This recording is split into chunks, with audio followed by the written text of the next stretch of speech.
The words hung in the air like a death sentence. "You're fired." Lucas Ward stood frozen on the 60th floor of Manhattan's most prestigious tower, his calloused hands trembling at his sides. But billionaire CEO Vivian Cross wasn't prepared for what came next. No begging, no anger, just a quiet dignity that would shatter everything she thought she knew about power, about people, about herself. This is the story of a test that became something far more dangerous, a revelation. Stay with me until the end and comment what city you're watching from so I can see how far this story travels. Because what happened next changed everything. The elevator descended with the kind of silence that amplifies every racing heartbeat, every sharp intake of breath. Lucas Ward pressed his back against the polished chrome wall, his janitorial uniform still damp with cleaning solution, his mind spinning through impossible mathematics. $47 in his checking account. Mia's school trip payment due Friday. The electric bill already 2 weeks late. His daughter's face swam before his eyes, those bright, trusting eyes that still believed her daddy could fix anything. The elevator jolted to a stop on the 60th floor. Executive territory. A place Lucas had cleaned 1,000 times but never truly entered. Not like this. Not through the front door with his heart hammering against his ribs like a prisoner begging for release. The text message had been brief, almost brutal in its efficiency. Report to CEO office immediately. V. Cross. Vivian Cross. The name itself carried weight in Manhattan's financial district, spoken in boardrooms with equal parts reverence and fear. The youngest woman to ever inherit a Fortune 500 company. The Ice Queen, they called her. The billionaire who'd rather cut off her own hand than show weakness. Lucas had seen her exactly 3 times in his 2 years working night maintenance at Crosstech Industries. Once, she'd walked past him at 2 a.m. while he was scrubbing the marble floors of the executive wing. She hadn't looked at him, hadn't acknowledged his existence. He might as well have been another fixture, another piece of the building's infrastructure. The second time, he'd been emptying her office trash when she'd swept in unexpectedly, barking orders into her phone in that clipped, precise tone that could slice through steel. She'd gestured impatiently for him to leave. He'd complied, invisible as always. The third time had been different. It had been 4 months ago, during the Christmas party Lucas wasn't invited to, but had to work anyway, cleaning up after the celebration. He'd found her standing alone on her private balcony, staring out at the glittering Manhattan skyline with an expression that looked almost lost. Their eyes had met for exactly 3 seconds before her face had transformed back into its usual mask of cold authority. She'd turned away without a word. Now the elevator doors opened onto an expanse of floor-to-ceiling windows that turned the city into a constellation of dreams and broken promises. Lucas's worn sneakers made no sound on the pristine marble as he walked toward the massive oak doors of the CEO's private office. A receptionist with a designer suit and expression like carved ice looked up from her computer. "Mr. Ward?" The fact that she knew his name sent ice water through his veins. Janitors weren't supposed to have names. They were supposed to be invisible, interchangeable, forgettable. "Yes, ma'am," Lucas managed, his voice rougher than intended. "Go right in. Ms. Cross is expecting you." The office beyond those doors was everything Lucas had imagined and nothing he'd prepared for. The space seemed to stretch impossibly far, all glass and steel and ruthless efficiency. Abstract art worth more than Lucas would earn in 10 lifetimes hung on walls the color of storm clouds. And there, behind a desk that looked like it had been carved from a single piece of black granite, sat Vivian Cross. She didn't look up immediately. Her fingers moved across her tablet with practiced precision, each tap a small exercise of absolute control. Her dark hair was pulled back so severely it might have been painful, emphasizing the sharp angles of her face, a face that belonged on magazine covers and in cautionary tales about what happened when ambition consumed everything softer. "Mr. Ward." Her voice was silk wrapped around razor wire. "Sit." It wasn't an invitation. It was a command. Lucas sat in the chair facing her desk, a chair designed to make visitors feel small, insignificant, temporary.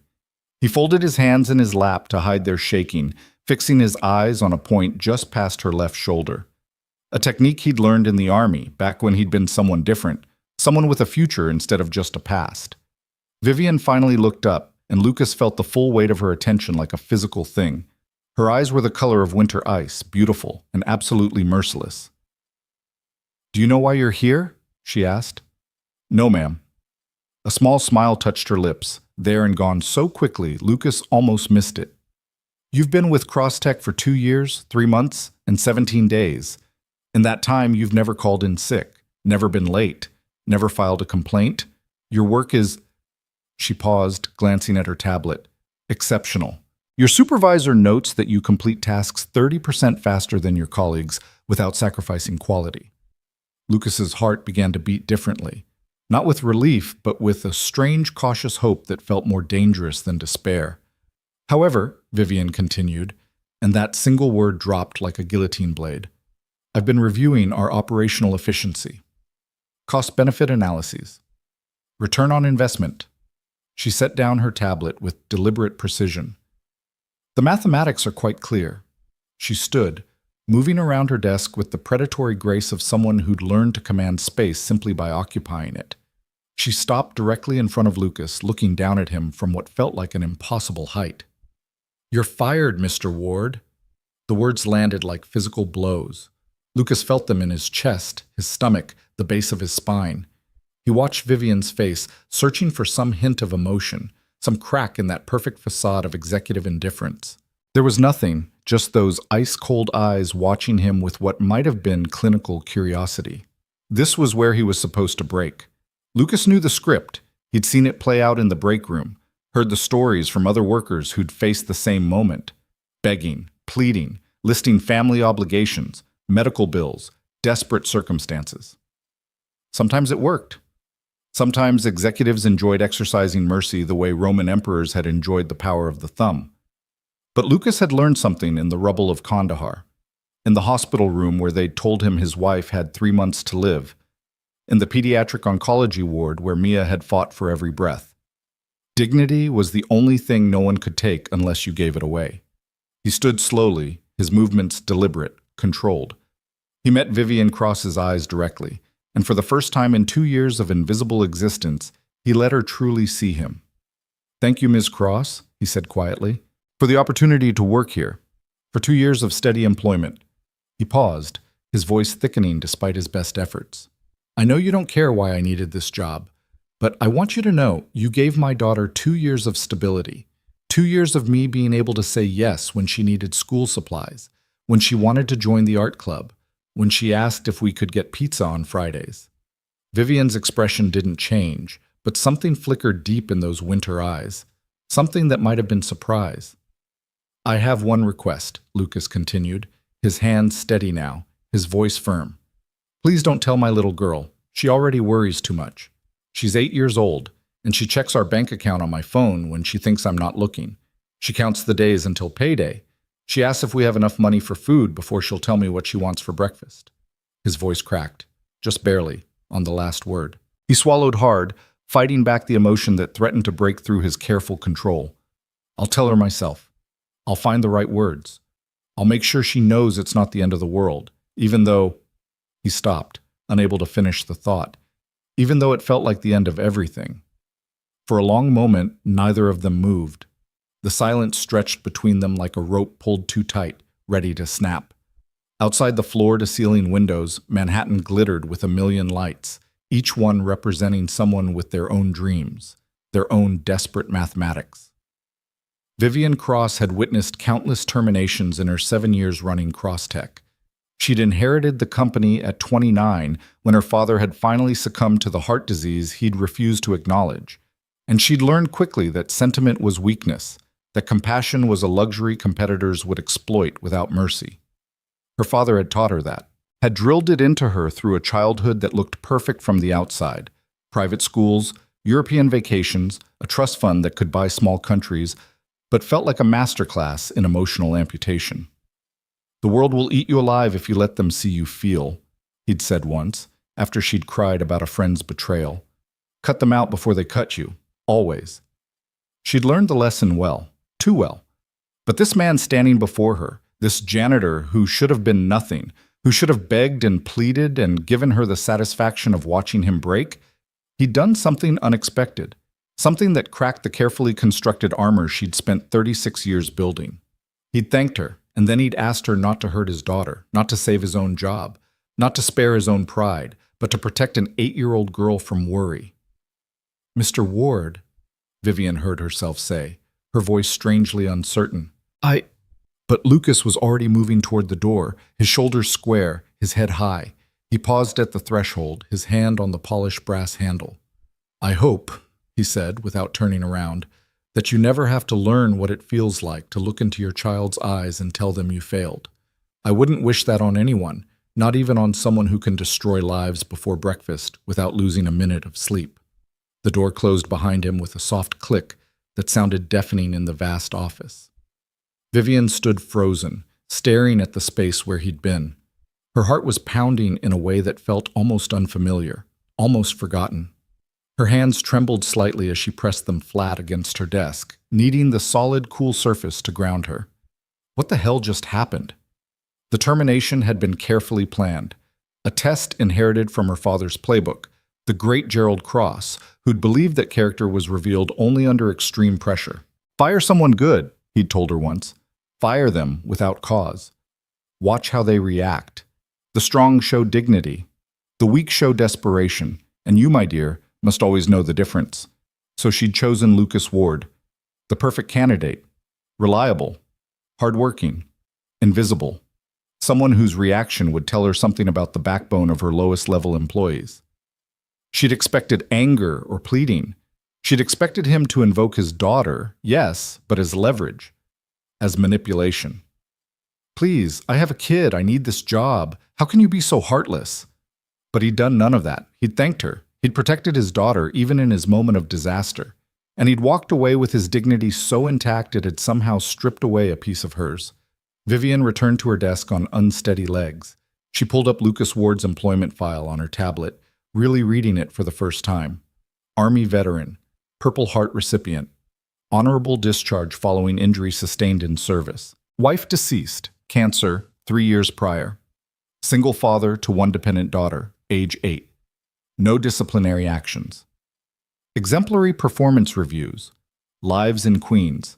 Apartment size, one bedroom, for a grown man and an 8-year-old girl. Vivian's finger hovered over the tablet screen, then moved almost of its own accord, pulling up the security camera feeds for the building. She shouldn't do this. It was an invasion of privacy, an abuse of her position. But her father had installed cameras everywhere, had monitored everything, and Vivian had inherited both the company and his paranoia. She scrolled back through weeks of footage, searching for Lucas Ward. There, arriving for his night shift at 11 p.m., a battered backpack over one shoulder. There again, leaving at 7 a.m. with that same determined stride.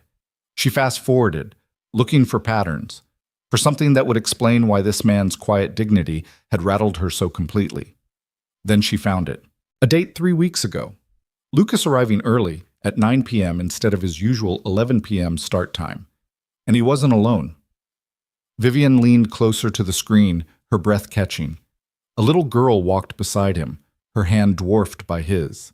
She wore a backpack covered in butterfly patches, and her hair in 2 slightly lopsided pigtails. She couldn't have been more than 4 feet tall, thin in the way that suggested not genetics but circumstance, her clothes clean but worn. Mia. It had to be Mia. Vivian watched as Lucas led his daughter to a small storage room near the kitchen facilities on the 3rd floor, a space that was supposed to be off-limits to everyone except maintenance staff. He settled her on a cushion made from cleaning rags, spread out what looked like homework on an overturned bucket, and handed her a sandwich wrapped in aluminum foil. The little girl ate slowly, carefully, making each bite last. Lucas worked nearby, mopping the floor with quick efficiency, glancing back at his daughter every 30 seconds like she might disappear if he looked away too long. Vivian's throat tightened. She scrolled through more footage from that night. At 2 a.m., Mia's head began to droop. Lucas stopped working immediately, gathered her into his arms with infinite gentleness, and let her sleep against his chest while he continued cleaning one-handed, supporting her weight without complaint. At 5 a.m., he woke her gently, helped her pack up her homework, and they disappeared from the building's cameras, vanishing back into whatever life they'd built in that one-bedroom apartment in Queens. Vivian sat back in her chair, something unfamiliar burning behind her eyes. When had she last felt anything like this? The strange, uncomfortable ache that might have been empathy, or might have been shame, or might have been the long dormant recognition that she'd become exactly what her father had wanted, someone who could look at human suffering and see only numbers, only efficiency, only the bottom line. She'd fired Lucas Ward to test his character. Instead, he'd revealed hers. The intercom on her desk buzzed. "Ms. Cross, the board meeting starts in 10 minutes. Vivian touched the button. "Cancel it." A pause. "I'm sorry, ma'am." "You heard me. Cancel the board meeting. Reschedule for tomorrow." "But Ms. Cross, we're discussing the Q3 projections." "Tomorrow." Vivian released the button, cutting off her assistant's protest. She pulled up Lucas Ward's file again, staring at the home address listed. An apartment building in Sunnyside, Queens. She'd never been to Queens. In 36 years of living in Manhattan, she'd never crossed the bridge into the borough where millions of people built their lives without luxury, without safety nets, without the option to test other people's character because they were too busy trying to survive their own circumstances. Vivian closed her eyes, pressing her fingers against her temples. What was she doing? Lucas Ward was one employee among thousands, one termination among hundreds she'd authorized. Why did this one matter? Why couldn't she shake the image of that little girl eating her sandwich so carefully, making it last, while her father worked through the night to keep a roof over her head? Because, a small voice whispered in the back of her mind, a voice that sounded disturbingly like the girl she'd been before her father had taught her better. You saw yourself, not in Lucas, but in Mia, the child waiting for the other shoe to drop, the child who checked bank accounts and worried about money and carried weight no 8-year-old should have to carry. Vivian had been that child once, though her burden had been different. Not poverty, but the crushing pressure of perfection. Not hunger for food, but hunger for approval that never came. No matter how high she climbed, how hard she worked, how much of herself she cut away to fit her father's vision of worthiness. She opened her eyes, her jaw set with the kind of determination that had built empires and destroyed competitors. She'd made a mistake. She could admit that, at least to herself. The test had been cruel, and worse, it had been pointless. She hadn't learned anything about Lucas Ward that would benefit her company. She'd only learned something about herself that she wished she could unlearn. But there was a problem. The termination was on record. HR had been notified. By tomorrow morning, Lucas Ward's final paycheck would be processed, his benefits cut off, his security clearance revoked. The machinery of corporate termination, once set in motion, was nearly impossible to stop without raising questions, without looking weak, without admitting error. And Vivian Cross did not admit error. She couldn't. Not in front of the board members who'd bet against her from day one. Not in front of the executives who waited for any sign of the softness they were certain lay hidden beneath her ice queen exterior. She'd figure something out. Some way to undo this without destroying her carefully maintained reputation. Some way to help Lucas Ward without revealing that she'd been affected by his quiet dignity, his paternal devotion, his refusal to beg. But not now. Now she had to prepare for tomorrow's board meeting, had to review the projections that would determine whether Crosstech continued its aggressive expansion or pulled back to consolidate gains. She had to be the CEO her father had trained her to be, the woman who'd learned to transform every feeling into profit and loss statements. Vivian forced herself to open the quarterly reports, to focus on numbers and trends and market analyses. But her eyes kept drifting to the security camera feed that still showed that empty storage room on the 3rd floor, where a little girl had done her homework on an overturned bucket while her father worked through the night. And for the first time in 7 years of running Crosstech Industries, Vivian Cross couldn't concentrate on business. Because somewhere in Queens, Lucas Ward was going home to tell his 8-year-old daughter that everything was going to be okay, even though they both knew it wasn't. And Vivian had done that to him. She'd created that pain, that fear, that terrible moment of having to lie to your child to protect them from the harsh mathematics of survival. She'd done it as a test. The really horrifying part? Until today, she would have called it good leadership. The office felt suddenly suffocating despite its vast size. Vivian stood abruptly, grabbing her coat from the rack by the door. She needed air. She needed to clear her head. She needed to stop seeing Lucas Ward's steady eyes and hearing his quiet voice. I hope you never have to learn what it feels like to look into your child's eyes and tell them you failed. Too late, she thought, as she stabbed the elevator call button with more force than necessary. I already know exactly what that feels like, because every time she looked in the mirror, she saw her father's eyes staring back, cold, calculating, pleased with the monster he'd created. And for the first time in her life, Vivian Cross wondered if passing his test meant failing her own. The elevator arrived with a gentle chime that sounded almost mocking in its cheerfulness. Vivian stepped inside, her reflection ghostly in the polished chrome walls. She looked successful, powerful, untouchable. She looked exactly like what she'd always wanted to be. So why did she feel like she'd just lost something she'd never known she needed? The doors closed, and Vivian descended from her tower into the Manhattan twilight, carrying with her the weight of a decision that couldn't be undone and a conversation she couldn't forget. Somewhere in Queens, a father was walking home to his daughter, trying to find words for the unfindable, trying to be strong when strength had been taken from him by someone who'd never learned what it truly meant. And somewhere between the 60th floor and the ground, Vivian Cross began to understand that she'd been testing the wrong person all along. The subway ride to Queens took 43 minutes, but to Lucas it felt like descending through layers of failure, each stop another floor deeper into a hell he'd promised himself he'd never return to. The fluorescent lights flickered overhead, casting sickly shadows across the tired faces of fellow passengers, who'd also learned that promises meant nothing when the world decided to remind you of your place. His phone buzzed in his pocket. A text from Mrs. Chen, the elderly neighbor who watched Mia after school for $20 a week. Money Lucas could barely afford but couldn't do without. Mia asking when you coming home. She finished homework. Made her eat the sandwich you left. Lucas typed back with numb fingers. On my way. Thank you, Mrs. Chen. He stared at the words on the screen, at the lie embedded in their normalcy. As if this were just another day. As if his world hadn't just been dismantled by a woman in a corner office who'd probably already forgotten his name. The train lurched, and Lucas caught his reflection in the window, a ghost superimposed over the darkness of the tunnel. 34 years old, but looking older, the kind of weathering that came from carrying weight invisible to everyone else.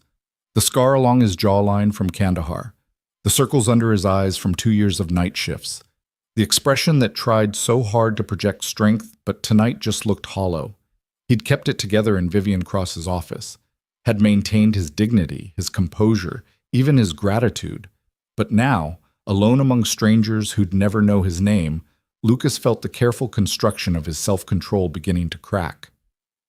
$47 in checking, maybe $300 in savings that was supposed to be untouchable, reserved for absolute emergencies. Rent due in 12 days, $1,800 for a one-bedroom apartment that had mold in the bathroom and heat that only worked sporadically, but was still the best he could afford in a neighborhood where Mia could walk to a decent school. The math was impossible, even with unemployment benefits, if he could get them, which wasn't guaranteed since he'd been fired rather than laid off. They wouldn't cover half his expenses. He'd have maybe 6 weeks before the eviction notices started. Maybe 8 if he could talk the landlord into patience he'd never shown before. Mrs. Chen wouldn't take less money, and he couldn't ask her to. She was 76 and living on Social Security, watching Mia out of kindness more than need for income. The school's aftercare program cost twice what he paid Mrs. Chen and closed at 6 p.m. anyway, impossible for someone working night shifts. Night shifts he no longer had. Lucas pressed his palms against his eyes, breathing slowly through his nose. Not here. Not now. He couldn't fall apart on the Q train surrounded by strangers. Couldn't let the panic take hold because once it started, once he let himself truly feel the scope of the disaster, he might not be able to stop. The train emerged from the tunnel into the gray twilight of Queens, and Lucas watched his neighborhood slide past the windows. Bodegas with hand-painted signs, laundromats where Mia liked to watch the clothes tumble while he folded their few possessions. The playground where she'd learned to swing, to climb, to laugh again after her mother died. Sarah. God, what would Sarah say if she could see him now? She'd been the strong one, the one with plans and backup plans, the one who'd kept them afloat when Lucas came home from deployment with a leg that didn't quite work right and nightmares that worked too well. Even dying of cancer, even in those final morphine-hazed weeks, she'd been making lists, organizing, preparing Lucas for a future she wouldn't see. "Promise me," she'd whispered, her hand skeletal in his, "that you won't give up, that you'll give Mia everything. Promise me, Luke." He'd promised, had sworn it on everything he'd ever believed in, and he'd kept that promise for 3 years.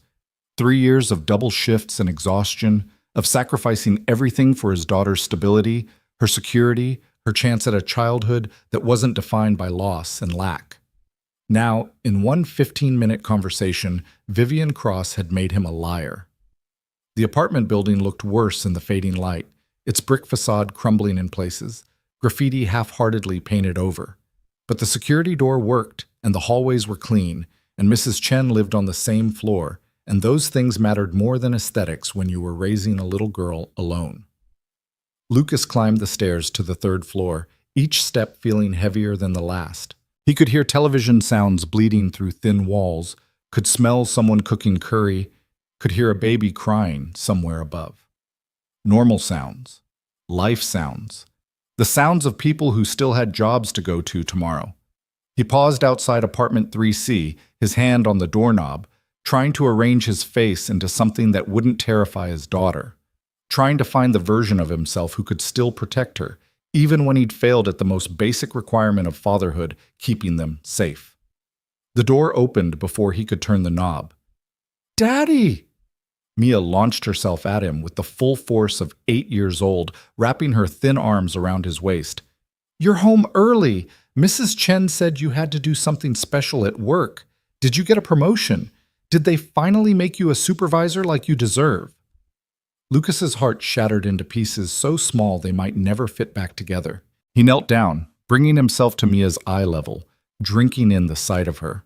Those brown eyes, so much like Sarah's, the gap-toothed smile, the butterfly clips holding back dark hair that desperately needed a proper cut from somewhere other than the kitchen with Lucas wielding scissors he'd watched a YouTube video to learn how to use.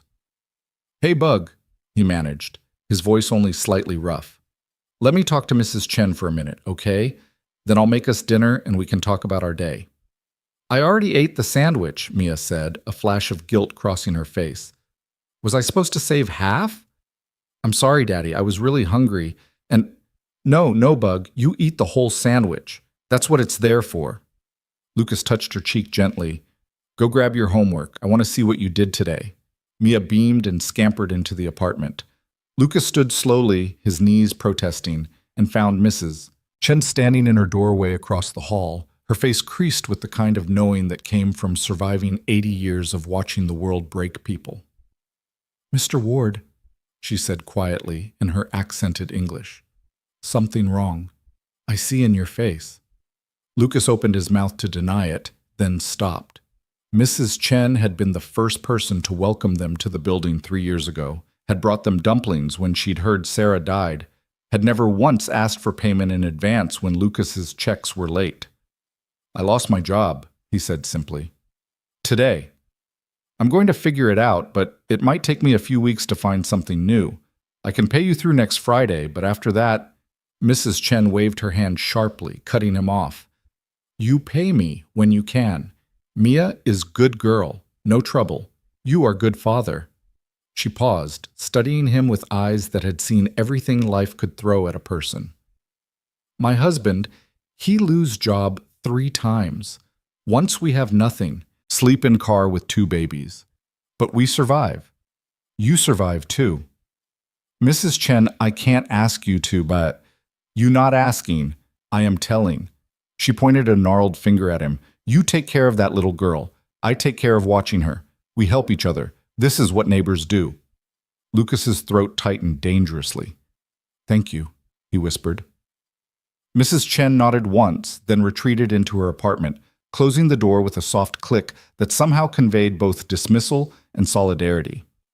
Lucas entered his own apartment, the space so familiar it usually brought comfort, but tonight felt like a cage. One bedroom that Mia had claimed, filled with her few possessions, books from the library, art projects, a stuffed elephant named Mr. Trunks that had been Sarah's final gift. Lucas slept on the couch that pulled out into a bed, his clothes in a single duffel bag that had traveled with him from deployment to hospital to this small haven he'd tried so hard to make feel like home. Mia sat at the kitchen table, really just a card table with 2 folding chairs, her homework spread out with the meticulous care she brought to everything. Math worksheets covered in her careful handwriting, a reading log documenting the chapter book she was working through. "Look, Daddy." She held up a paper with a gold star sticker. "I got 100% on my spelling test. Miss Rodriguez said I'm the best speller in the whole class." Lucas pulled out the other chair, settling across from her with a smile that hurt his face. "That's amazing, Bug. I'm so proud of you." "I studied really hard," Mia said seriously. "I want to make you proud. I know you work really hard for us." And there it was, the knife twisting in Lucas's chest. His 8-year-old daughter, already carrying guilt that should never be hers, already aware of struggles no child should have to understand. "Mia," Lucas said carefully, reaching across the table to take her small hand in his. "You know I'm always proud of you, right? Whether you get 100% or 50%, whether you're the best speller or just learning.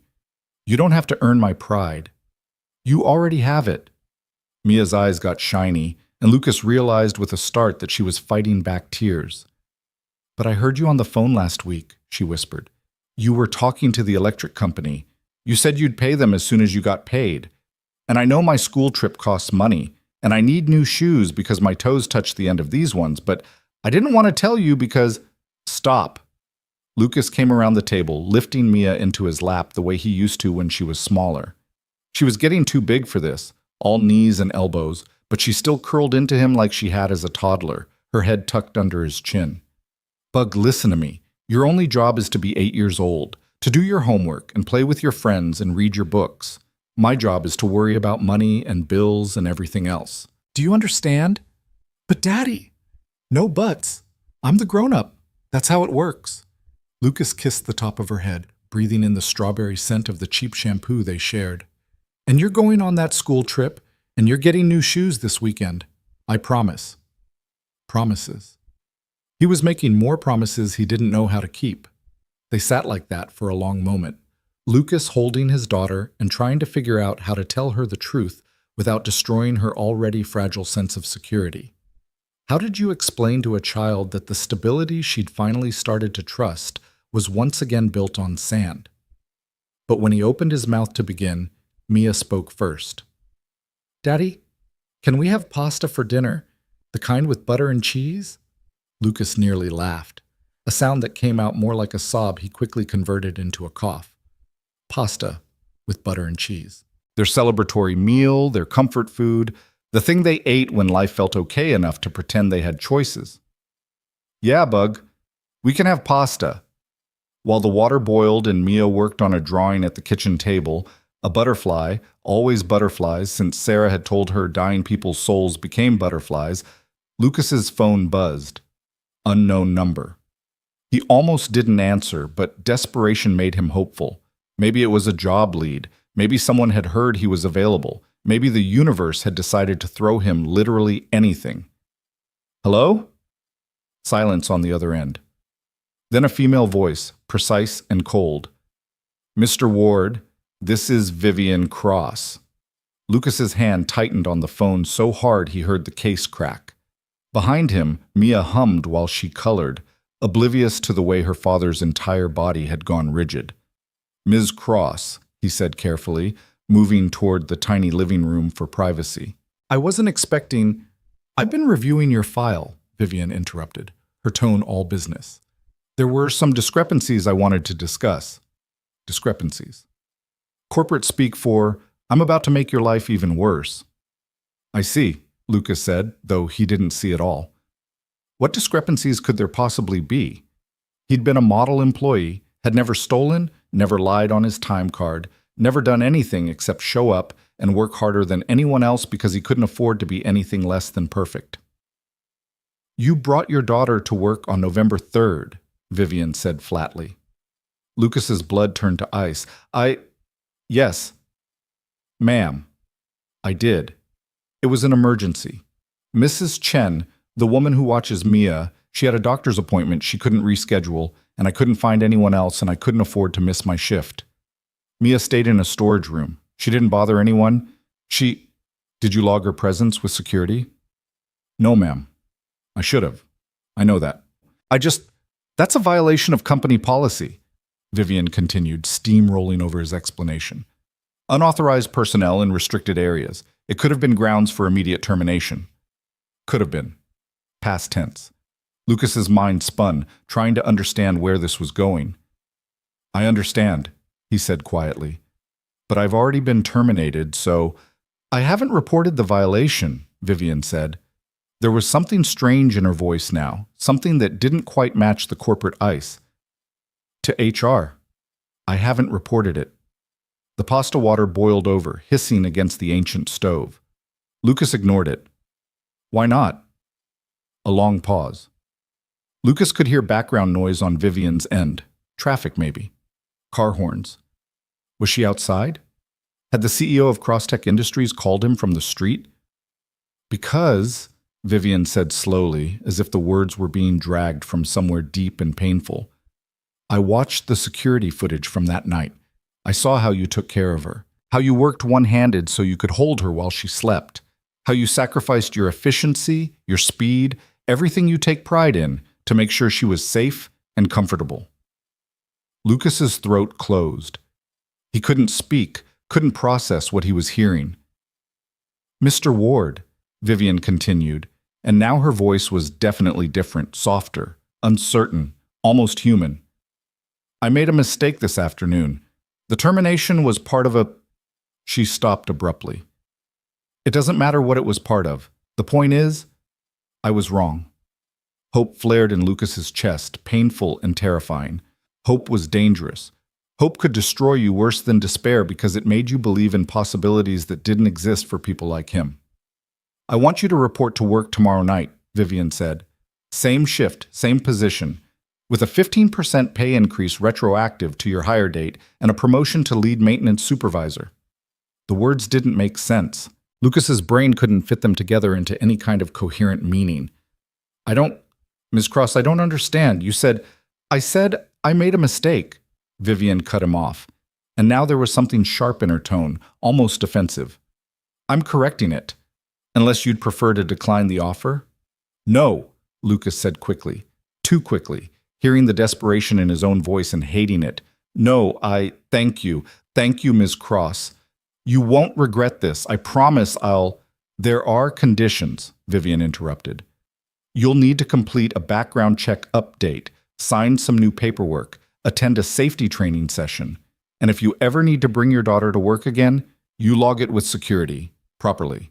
We'll create a protocol for childcare emergencies. Yes, ma'am. Of course. Whatever you need. Another pause, then, how is she? Your daughter? The question was so unexpected, so out of place coming from the Ice Queen of Manhattan finance, that Lucas actually pulled the phone away from his ear to stare at it before responding. She's good. She's strong. Like her mother was. Good, Vivian said. That's… good. She sounded awkward, like someone trying to speak a language they'd never quite learned. Report to HR tomorrow at 4 p.m. They'll have your new contract ready. She ended the call before Lucas could respond. He stood in his tiny living room, phone still pressed to his ear, listening to dead air and trying to convince himself he hadn't hallucinated the entire conversation. Vivian Cross had just called to give him his job back, with a raise and a promotion. Why? Daddy? Mia appeared in the doorway, her drawing clutched in one hand. The pasta's done. It's getting mushy. Lucas moved on autopilot, draining the pasta, adding butter and the precious packet of Parmesan cheese they'd been saving. He served Mia a generous portion, gave himself barely a quarter of what remained, and sat down across from her at their card table feeling like he'd stepped sideways into an alternate universe where impossible things happened to people like him. Daddy, you're smiling, Mia said, twirling pasta on her fork. Did something good happen at work? Lucas looked at his daughter, at her thin wrists and careful way of eating and the hope that flickered in her eyes every time she asked about his day, and made a decision. He wouldn't tell her about the firing, wouldn't burden her with his failure, even temporary, wouldn't add to the weight she already carried. "Something really good, Bug," he said, and watched her face transform with relief so profound it nearly broke him all over again. "Something really, really good." Across the East River, in a penthouse apartment that cost more per month than most people earned in a year, Vivian Cross stood at her floor-to-ceiling windows and stared at the lights of Queens glittering in the distance. Somewhere in that constellation of lives and struggles, Lucas Ward was probably telling his daughter they were going to be okay.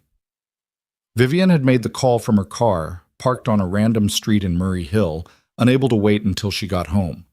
Had pulled up his file and his number and dialed before she could second-guess herself into inaction. Now she felt something unfamiliar coiling in her chest, a sensation that might have been relief or might have been the beginning of something far more dangerous. She'd fixed it. She'd corrected her mistake. Lucas Ward would keep his job, would get his promotion, would provide for his daughter. Everything could go back to exactly the way it was supposed to be. Except it couldn't. Because Vivian couldn't stop seeing that security footage. Couldn't stop seeing Lucas working one-handed while his daughter slept against his chest. Couldn't stop hearing his voice. She already worries too much. Her phone buzzed, a text from her assistant. Board meeting rescheduled for tomorrow 9 a.m. Chairman Whitmore demanding explanation for cancellation. Please advise. Vivian deleted the message without responding. Let Whitmore demand. Let them all demand. She was the CEO, and if she couldn't cancel one meeting without facing an inquisition, what was the point of having power? She poured herself 2 fingers of scotch from the crystal decanter her father had left her, along with the company, the expectations, and the emotional void that masqueraded as strength. The scotch burned going down, warming nothing. The apartment was silent except for the ambient hum of climate control and luxury. 3 bedrooms for 1 person. A kitchen she never cooked in. Art on the walls chosen by a decorator because Vivian didn't trust herself to know what she actually liked. Everything perfect. Everything empty. When had she last had dinner with another human being? When had she last laughed at something that wasn't calculated to demonstrate social grace at a corporate function? When had she last felt anything that wasn't related to profit margins and market share and the constant grinding need to prove she deserved her father's legacy? Vivian walked to her office, a smaller version of her Crosstech workspace, all glass and steel and implicit command. She opened her laptop and pulled up the security footage again. Couldn't help herself. Watched Lucas arrive for his shift with his daughter's small hand in his. Watched him settle her in that storage room. Watched him work with her sleeping against his chest. Then she did something she'd never done before. She tracked back further, pulling up weeks of footage. Watching Lucas arrive, always punctual. Watching him work with steady efficiency. Watching him leave every morning at exactly 7 a.m., rushing to catch the train that would get him to Queens in time to walk Mia to school. She found the footage from the night Sarah Ward had died, 3 years ago, according to the employment records. Lucas had requested emergency leave, had gotten it approved, had shown up for his next shift exactly on time with circles under his eyes that looked like bruises. She watched him work that night, his movements mechanical, his face blank. She watched him take his break in a bathroom stall where he thought he was alone, watched his shoulders shake with silent sobs he'd held back for probably weeks. Then she watched him pull himself together, splash water on his face, and return to work with the same steady competence he showed every single night. Vivian closed the laptop, her hands shaking slightly. What was she doing? Why couldn't she look away from this man's life, from his pain, from the quiet heroism of simply continuing to exist when everything had been taken from him? Because, the small voice whispered again, you recognize it. You recognize what it looks like to perform strength when you're breaking inside. You recognize what it costs to never let anyone see you fall apart. Her father's voice echoed in her memory. Emotion is weakness. Care is currency. Never spend it on anyone who can't increase your value. Gerald Cross had been a genius and a monster, had built an empire and destroyed a daughter, had given Vivian everything except the ability to want anything beyond what he'd programmed her to want. She'd been 23 when she'd tried to quit, had told him she wanted to work somewhere else, build something of her own, escape the suffocating weight of his expectations. He'd looked at her with those cold eyes and said, "You don't get to quit, Vivian. This company is your inheritance and your obligation. Walk away, and you walk away from everything. I'll disown you completely. See how far you get without my name, my money, my connections." So she'd stayed, and when he'd died 7 years later, she'd inherited exactly what he'd promised, everything except freedom. Now here she was at 36, running a Fortune 500 company, worth more money than she could spend in 10 lifetimes, and the most meaningful interaction she'd had in months was firing a janitor and then realizing he was more of a human being than she'd allowed herself to be in years. Vivian's phone buzzed again. Another message, this time from the head of HR. "Received strange directive about Lucas Ward reinstatement and promotion. Please confirm this wasn't sent in error. Requires board approval for this pay increase." Vivian's fingers flew across the screen. Not an error. No board approval required. Falls within CEO discretionary authority. Process immediately. She hit send, then added, "And draft a company policy for emergency childcare accommodations. I want it on my desk by Friday." Let them question her. Let them whisper about the Ice Queen showing mercy. She'd survived worse than corporate gossip. The lights of Queens still glittered in the distance. Vivian raised her glass of scotch in a silent toast to a man who'd never see it, who'd probably never understand that his quiet dignity had accomplished something no board member or business rival ever had. It had made Vivian Cross question who she'd become. She didn't know if that was salvation or the beginning of a different kind of destruction, but for the first time in 7 years, she felt something besides numb ambition driving her decisions. And if that made her weak in her father's eyes, well, he was dead, and she was still here, and maybe it was time to figure out who Vivian Cross could be when she wasn't trying to earn approval from a ghost. In Queens, Lucas Ward tucked his daughter into bed, reading her the same chapter of Charlotte's Web they'd read 3 times already, because Mia couldn't bear for it to end. When her breathing finally deepened into sleep, Lucas stayed sitting on the edge of her narrow bed, watching her peaceful face and feeling the impossible weight of gratitude. He had his job back, had a promotion, had enough money that he could buy Mia those new shoes without calculating which bills would have to wait, had enough security that tomorrow morning, when she woke up, he could tell her with honesty that everything really was going to be okay. And he owed it all to a woman he didn't understand, a woman who'd fired him with ice in her voice and rehired him with something that almost sounded like guilt, a woman who'd asked about Mia as if the answer actually mattered to her. Lucas didn't trust it, couldn't afford to trust it. People like Vivian Cross didn't do favors without expectation of return. Tomorrow he'd show up at HR, would sign whatever paperwork they put in front of him, would smile and say thank you and mean it. But he'd also be waiting for the other shoe to drop, because in his experience, good things didn't last and miracles came with price tags you couldn't see until the bill came due. For tonight, though, he'd let himself feel the relief. Would let himself believe that maybe, just maybe, the universe had decided to stop kicking him while he was down. He kissed Mia's forehead gently and retreated to his pull-out couch, lying in the darkness and staring at shadows on the ceiling. Somewhere in Manhattan, Vivian Cross was probably in a penthouse apartment he couldn't even imagine, already forgetting the minor administrative task of reinstating one janitor among thousands. Lucas couldn't have been more wrong, but he wouldn't know that until everything changed again, in ways neither of them could predict. The city breathed around them both, indifferent, enormous, full of millions of stories that overlapped and diverged and sometimes, against all probability, collided in ways that altered trajectories forever. This was one of those collisions. They just didn't know it yet. The photograph appeared on gossip site Cityscoop at 6:47 a.m., 17 days after Lucas returned to work with his promotion and his precarious new hope, still feeling like something that might evaporate if he examined it too closely. The image was grainy, shot from a distance with a telephoto lens, but clear enough to destroy everything. It showed Vivian Cross, unmistakably her despite the casual clothes so unlike her usual armor of designer suits, carrying a small child through the emergency room entrance of Mount Sinai, Queens. The child's face was turned into Vivian's shoulder, but the butterfly clips in her hair were visible. Distinctive. Damning. The headline screamed in tabloid glee, "Ice Queen's secret love child? Crosstech CEO. Photographed with mystery daughter in Queens hospital visit." By 7:15 a.m., the story had been picked up by 3 financial news sites, each one speculating about whether Vivian Cross had been hiding a family, whether this explained her notorious privacy, whether shareholders should be concerned about undisclosed personal complications affecting leadership decisions.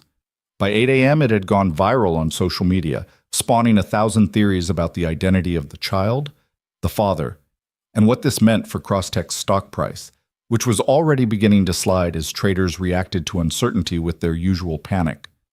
By 8:30 a.m., Vivian's assistant was calling her every 30 seconds while the board of directors convened an emergency meeting without bothering to invite the CEO they were gathering to discuss. Vivian saw the article while she was still in her bathroom, hair wet from the shower, reaching for her phone to check her morning briefing. The photograph loaded on her screen, and for one long moment her mind simply refused to process what she was seeing. That was Mia, Lucas's daughter. The little girl with the careful way of eating and the butterfly obsession and the worried eyes of a child who'd already learned the world was dangerous. And Vivian was carrying her, captured in a moment of such obvious tenderness that it looked almost maternal, almost intimate, almost like exactly what the headlines were suggesting. Her phone exploded with notifications, calls from her assistant, from board members, from her PR team, from reporters who'd somehow gotten her private number. Text messages scrolling past too quickly to read. Email alerts pinging like a slot machine paying out disaster. Vivian sat down hard on the edge of her bathtub, water dripping from her hair onto the marble floor, and tried to remember how to breathe. That night. She remembered that night. It had been a Wednesday, 13 days after she'd reinstated Lucas. Vivian had been working late, as always, when her personal cell had rung with Lucas's number. She'd stared at it for 3 full rings, torn between curiosity and the instinct to maintain professional distance, before answering. "Ms. Cross." His voice had been ragged with barely controlled panic. "I'm so sorry to call you directly. I didn't know who else. Mia's sick. She has a fever of 104 and she's not responding, and I can't get a taxi and the subway will take too long, and I—" "Where are you?"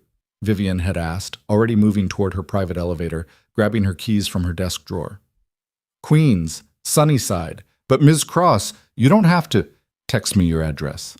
I'll be there in 20 minutes. She'd made it in 15, driving her Tesla like the rules of traffic were suggestions for lesser mortals. Had found Lucas on the sidewalk outside his building, Mia limp in his arms, her small face flushed with fever, her eyes glazed and unfocused. Vivian hadn't thought, hadn't calculated, had simply opened her car door and said, "Get in." The drive to Mount Sinai, Queens was a blur of Lucas's terrified voice trying to soothe his daughter, of Mia's small whimpers, of Vivian's hands white-knuckled on the steering wheel while she broke probably a dozen traffic laws and didn't care about any of them. At the hospital, Lucas had tried to carry Mia in himself, but she'd been dead weight in his arms, and he'd been shaking so badly he'd nearly dropped her. Vivian had reached out instinctively, taking the child from him, feeling the burning heat of fever through Mia's thin pajamas. "I've got her," Vivian had said. "Park the car. I'll get her inside." She'd run through those emergency room doors with someone else's sick child in her arms, had shouted for help with an authority that came from years of commanding boardrooms, had refused to let go until nurses had taken Mia from her with professional efficiency. Mia had been fine. A severe ear infection that had spiked a dangerous fever, but responded quickly to antibiotics. Lucas had cried when the doctor gave them the diagnosis, silent tears of relief streaming down his face while he held his daughter's hand. Vivian had stayed. She didn't know why. Should have left once she knew Mia was stable, should have retreated to her world while Lucas handled his. But she'd sat in that uncomfortable plastic chair in the pediatric emergency room and waited through the hours until Mia's fever broke and color returned to her small face. "Thank you," Lucas had said when they'd finally been cleared to leave, Mia drowsy with medication in his arms. "Ms. Cross, I don't know how to thank you. You saved her life." "The doctor saved her life," Vivian had corrected, uncomfortable with the raw gratitude in his voice. "I just drove a car." "You answered your phone," Lucas had said quietly. "When someone like me called someone like you in the middle of the night, you answered, and you came. That's not nothing." Vivian had fled then, making excuses about early meetings, retreating to her car with something painful and unfamiliar lodged behind her ribs. She'd driven home through empty Manhattan streets and hadn't let herself think about how it had felt to carry that sick child, to feel needed in a way that had nothing to do with quarterly earnings or market share. She thought that would be the end of it, a strange, private moment that would fade into the background of their separate existences. Now that moment was splashed across the internet with speculation and lies, and enough truth to make the lies convincing. Vivian's assistant, Jennifer, finally broke through the cascade of calls. "Ms. Cross, thank God! Have you seen—" "I've seen it," Vivian said, her voice steady despite the way her world was tilting sideways. "Who leaked the photo?" "We don't know yet. Could be anyone. Hospital staff, parking lot security, someone with a phone who recognized you. Does it matter?" "Ms. Cross, the board is meeting right now," Chairman Whitmore called it. "They're talking about—" Jennifer's voice dropped to a whisper. "They're talking about asking for your resignation." The words should have landed like bombs, should have triggered every defensive instinct Vivian had spent 36 years honing. But instead, all she could think about was Lucas seeing this article, about Mia seeing it, about how this lie, this distortion of a simple act of human decency, would affect them. "Set up a press conference," Vivian heard herself say. "This afternoon, I'll give a statement." "What kind of statement?" Jennifer asked nervously. "PR wants to issue a denial. Say the child is a distant relative, or a friend's daughter, or—" "No," Vivian interrupted. "No lies. I'll tell them the truth." "Ms. Cross, with all due respect, the truth is complicated. It makes you look involved with an employee. There are implications about judgment, about appropriateness, about—" "The truth," Vivian repeated firmly, "is that one of my employees had a family emergency and I helped. That's all. And if the board has a problem with that, they can bring it up at the emergency meeting I'm about to attend uninvited." She ended the call and stood, looking at her reflection in the bathroom mirror. Still wet-haired, still in her robe, still technically the CEO of a Fortune 500 company, though for how much longer was suddenly very much in question. Her father would have known exactly what to do. Would have had PR craft a statement that was technically true but strategically misleading. Would have distanced himself from the employee in question. Perhaps even terminated him to demonstrate that personal feelings never interfered with business judgment. Would have sacrificed Lucas Ward without hesitation to protect the company's image. Vivian got dressed slowly, methodically, choosing her most severe suit, black, sharp-shouldered, paired with heels that added 3 inches of authority. Armor. She braided her hair back so tightly it pulled at her temples, applied makeup with the precision of war paint. In the mirror, she saw her father's daughter, the Ice Queen. The woman who'd built her reputation on being untouchable, unshakable, unmoved by anything as weak as human compassion. But she also saw, for just a moment, the woman who'd run through emergency room doors with a sick child in her arms and hadn't thought twice about it. The board meeting was being held in the executive conference room on the 58th floor, 1 level below Vivian's office, a deliberate choice designed to exclude her. When she walked through the doors without knocking, the conversation died mid-sentence. 12 men and 3 women sat around the table, all of them among the wealthiest, most powerful people in American finance.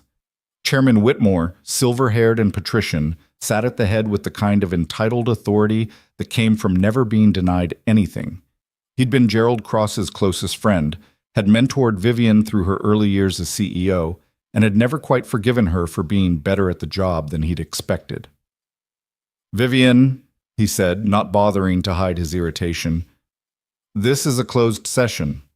"Not anymore," Vivian replied, taking the empty chair at the opposite end of the table. "I assume you're discussing the photo. Let's discuss it." Board member Patricia Chen, one of the few allies Vivian had cultivated, spoke carefully. "The concern isn't the act itself. Helping an employee in an emergency is commendable. But the optics, Vivian, the speculation, the market is already reacting." "The stock is down 3%, another board member added, "in 2 hours. Because traders don't understand what's happening, and uncertainty is poison." "Then we'll provide certainty," Vivian said. "I'm holding a press conference this afternoon. I'll explain exactly what happened, who the child is, and why I helped. Absolutely not, Whitmore cut in sharply. The more you say, the more questions they'll ask. We need to minimize this, not feed the story. Patricia is right. A brief statement through PR confirming you helped an employee's sick child, no further details, and we move on. And what happens to the employee? Vivian asked quietly. The silence that followed told her everything she needed to know. You can't be serious, Vivian said, looking around the table at faces that wouldn't quite meet her eyes. You want to fire Lucas Ward because I helped his daughter. We want to minimize the association, Whitmore corrected. Look, Vivian, I understand you acted with good intentions, but this man and his daughter have become a liability. Every day he works here, every time someone sees them together, it reinforces the story. It keeps the speculation alive. So we sacrifice him to protect the company's image, Vivian said flatly. We destroy his livelihood because I made the choice to help his sick child. You made the choice to personally involve yourself with a subordinate in a way that created this situation, Whitmore countered, his voice hardening. That's on you, Vivian, but the board's job is to protect shareholders, and right now the fastest way to do that is to eliminate the connection. We'll give him a generous severance package, enough to live on while he finds other employment, maybe even a good reference. But he can't work here anymore. Vivian felt something cold and dangerous crystallizing in her chest. No. I'm sorry? Whitmore leaned forward, his expression somewhere between disbelief and anger. I said no. Lucas Ward is an excellent employee who did nothing wrong. I won't destroy his life to save our stock price. Then you're letting personal feelings compromise your judgment, another board member said, which is exactly what we were afraid of. My judgment, Vivian said, her voice dropping to the tone that usually made executives scramble to agree with her, is that we don't punish people for needing help, that we don't sacrifice employees to appease market speculation, that we have enough integrity to do what's right even when it's inconvenient. How inspiring, Whitmore said coldly. Unfortunately, inspiration doesn't protect shareholder value.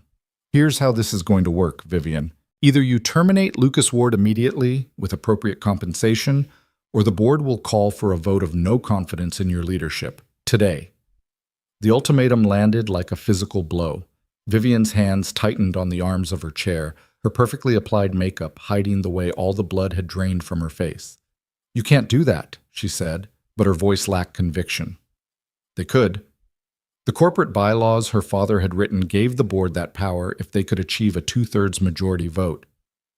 We can, Whitmore confirmed, and we will if necessary. This isn't personal, Vivian. Your father would understand. Sometimes leadership means making hard choices. Sometimes it means sacrificing the individual for the good of the organization. Her father. Of course they'd invoke him. The great Gerald Cross, who'd built this company on the principle that people were resources to be utilized or discarded as efficiency demanded. Who'd taught his daughter that compassion was weakness and mercy was failure. Vivian looked around the table at faces that were already decided, already prepared to vote her out if she didn't comply. Patricia Chen looked pained but didn't speak up. The others looked impatient, ready to move on to the next item on their agenda once this unpleasant business was resolved. I need 24 hours, Vivian heard herself say, to handle it properly, to prepare Ward for the transition, to make sure his severance package is genuinely sufficient. Whitmore studied her for a long moment. 24 hours. But Vivian, if you try to fight this, if you attempt any kind of workaround, the board will take action. Are we clear? Crystal, Vivian said, standing with as much dignity as she could summon. I'll have Ward's termination processed by tomorrow morning.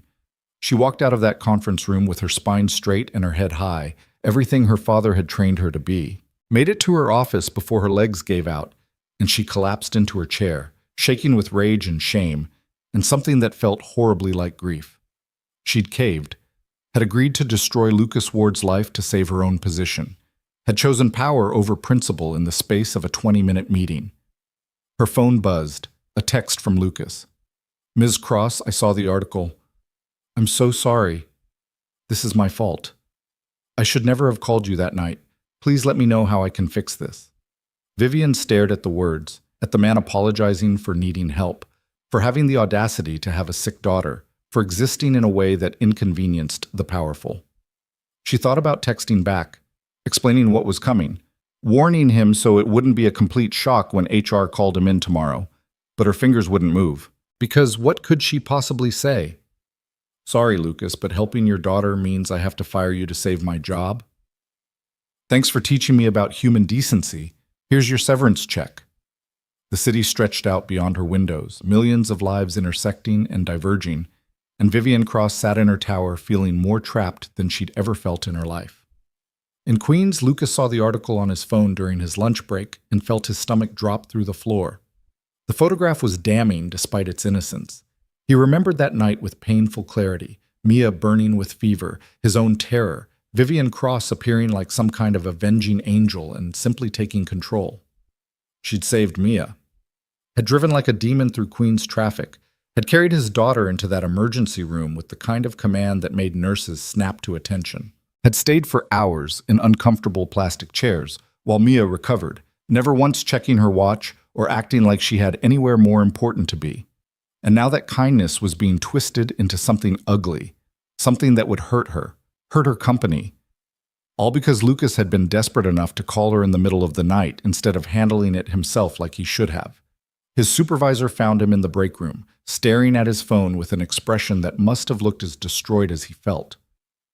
Ward, the supervisor said uncomfortably, HR wants to see you tomorrow morning, 9 a.m.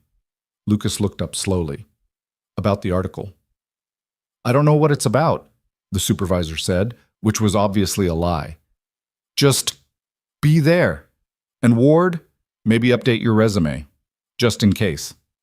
The rest of Lucas's shift passed in a blur of automatic motion, mopping floors, emptying trash, cleaning bathrooms, tasks he could perform without thinking while his mind spiraled through catastrophic scenarios. They were going to fire him again. Of course they were. He was the liability now, the employee whose existence created problems for people who mattered. Vivian Cross had helped him once, had given him his job back in a moment of conscience or guilt or whatever had motivated her. But companies didn't protect janitors when protecting them cost money or reputation. He thought about Mia, currently safe with Mrs. Chen, oblivious to the disaster unfolding. Thought about the new shoes he'd bought her last week, the first time he'd been able to buy her something without calculating which bill would have to wait. Thought about how he'd finally started to believe they might be okay, might have found some stability in their precarious existence. Should have known better. Should have known that good things didn't last for people like him. When Lucas got home at 7 a.m., Mia was still asleep. Mrs. Chen was reading in her apartment, door open to listen for Mia waking. Lucas thanked her, promised to pay her this afternoon, and went to his apartment feeling like he was walking to his own execution. He couldn't sleep. Lay on his pull-out couch, staring at the ceiling while morning light crept across the room, and his daughter slept peacefully in the next room, trusting that her father would keep them safe. At 8:30, his phone buzzed. Unknown number, but Lucas answered anyway, some part of him hoping maybe it was Vivian, maybe calling to explain, to warn him, to do something other than remain a distant, powerful figure whose kindness had become his curse. Mr. Ward? A woman's voice, professional, unfamiliar.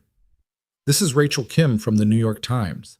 I'm writing a follow-up piece on the photographs of Vivian Cross with a child in Queens. I understand you're an employee at Crosstech.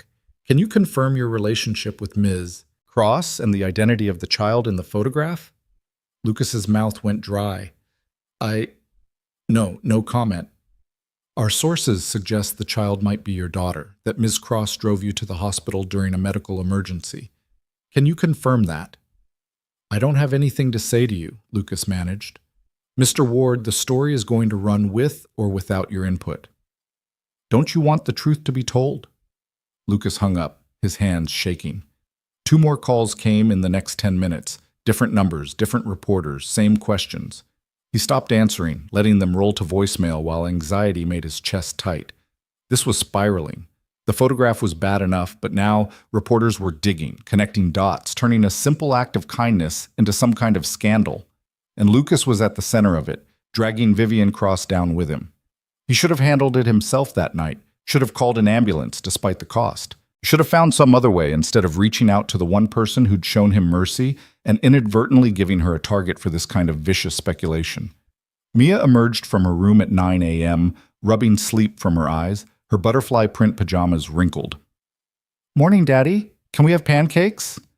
Lucas looked at his daughter, at her innocent request, her uncomplicated trust that breakfast would happen, that life would continue, that her father would keep protecting her from the harsh mathematics of survival, and felt something break inside his chest.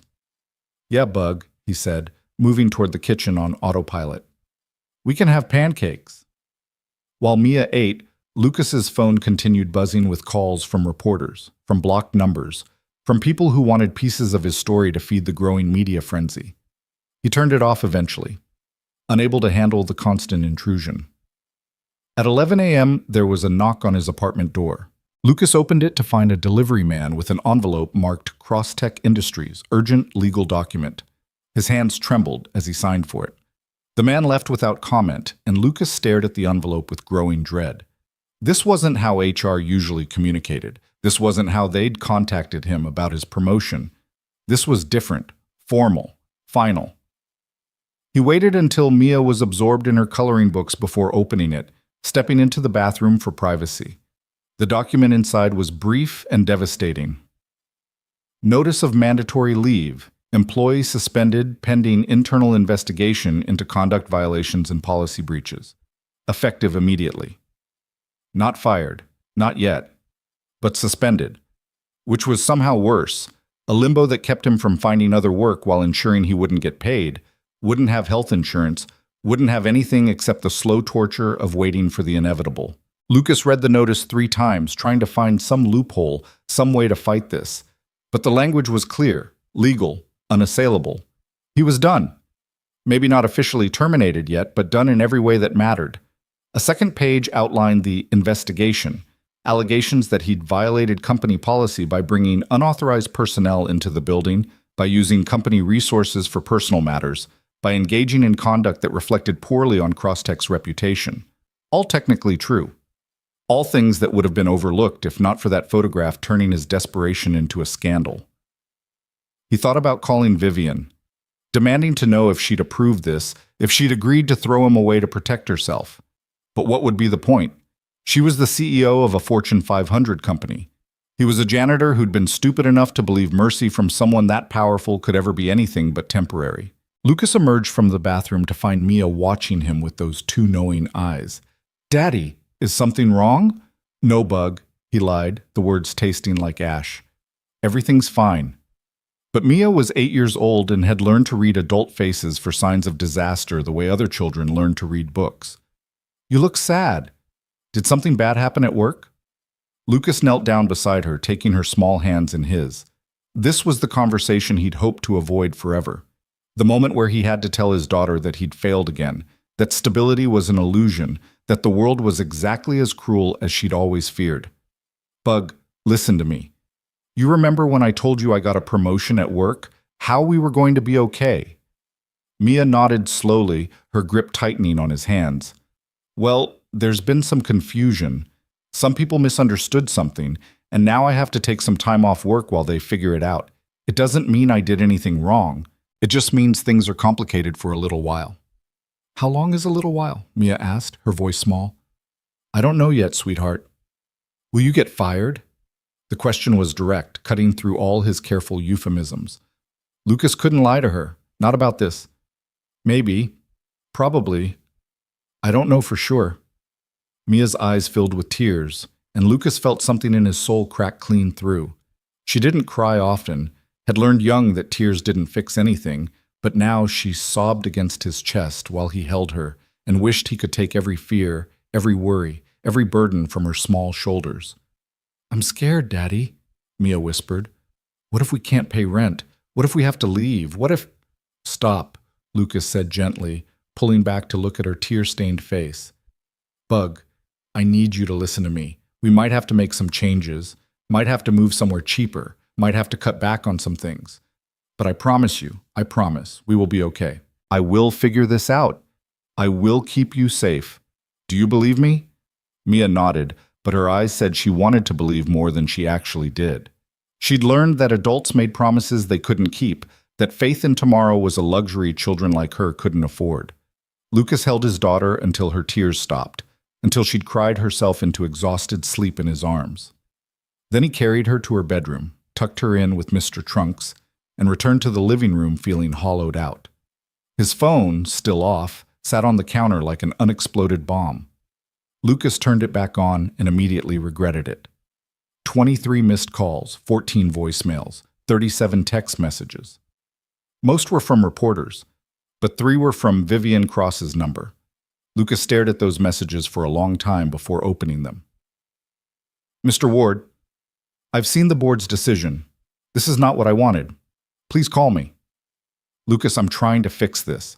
Don't talk to any reporters. I need 24 hours. I thought you were different, and I failed to prove it.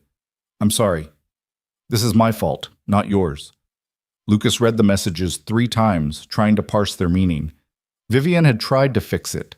The board had made the decision. She was sorry. None of which changed the fact that he was suspended, that his income had evaporated, that his daughter was upstairs crying herself to sleep over fears she was too young to carry. He wanted to be angry, wanted to rage at Vivian Cross for involving herself in his life, for giving him hope, and then participating in its destruction. But all he felt was tired and defeated, and so deeply disappointed he could taste it. "I thought you were different," he'd told her that first day, when she'd fired him without cause. And for a brief moment, when she'd driven through Queens like his daughter's life mattered, when she'd sat in that emergency room as if she had nowhere more important to be, he'd believed maybe she was. Now, he knew better. Vivian Cross was exactly what she'd always been. Someone powerful enough to help when it was convenient and distant enough to watch him fall when helping became complicated. Lucas typed a response with numb fingers. "You did what you had to do. I understand. Don't contact me again. I'll handle this myself." He hit send before he could reconsider, then turned his phone off completely. Couldn't handle any more messages, any more intrusions from a world that had already taken everything it could from him. In her office, Vivian watched Lucas's message appear on her screen and felt something inside her chest that might have been her heart, finally breaking through the ice her father had spent 36 years building. "I thought you were different," Lucas had said. Past tense. Thought. As in no longer believed it. As in she'd proven him wrong in the worst possible way. She'd spent the afternoon trying to find a workaround, had consulted with her lawyers about board authority, about employment protections, about any possible way to fight the ultimatum without destroying herself in the process. But the answers had all been variations on the same theme. She had the power to protect Lucas Ward, or she had the power to remain CEO. Not both. Her father would have made the choice without hesitation. Would have sacrificed Lucas, kept his position, called it strategic thinking. Vivian had almost done the same, had agreed to the termination, had bought herself 24 hours to process it cleanly, had chosen her empire over one man's livelihood. But then she'd seen that security footage again. Couldn't help herself.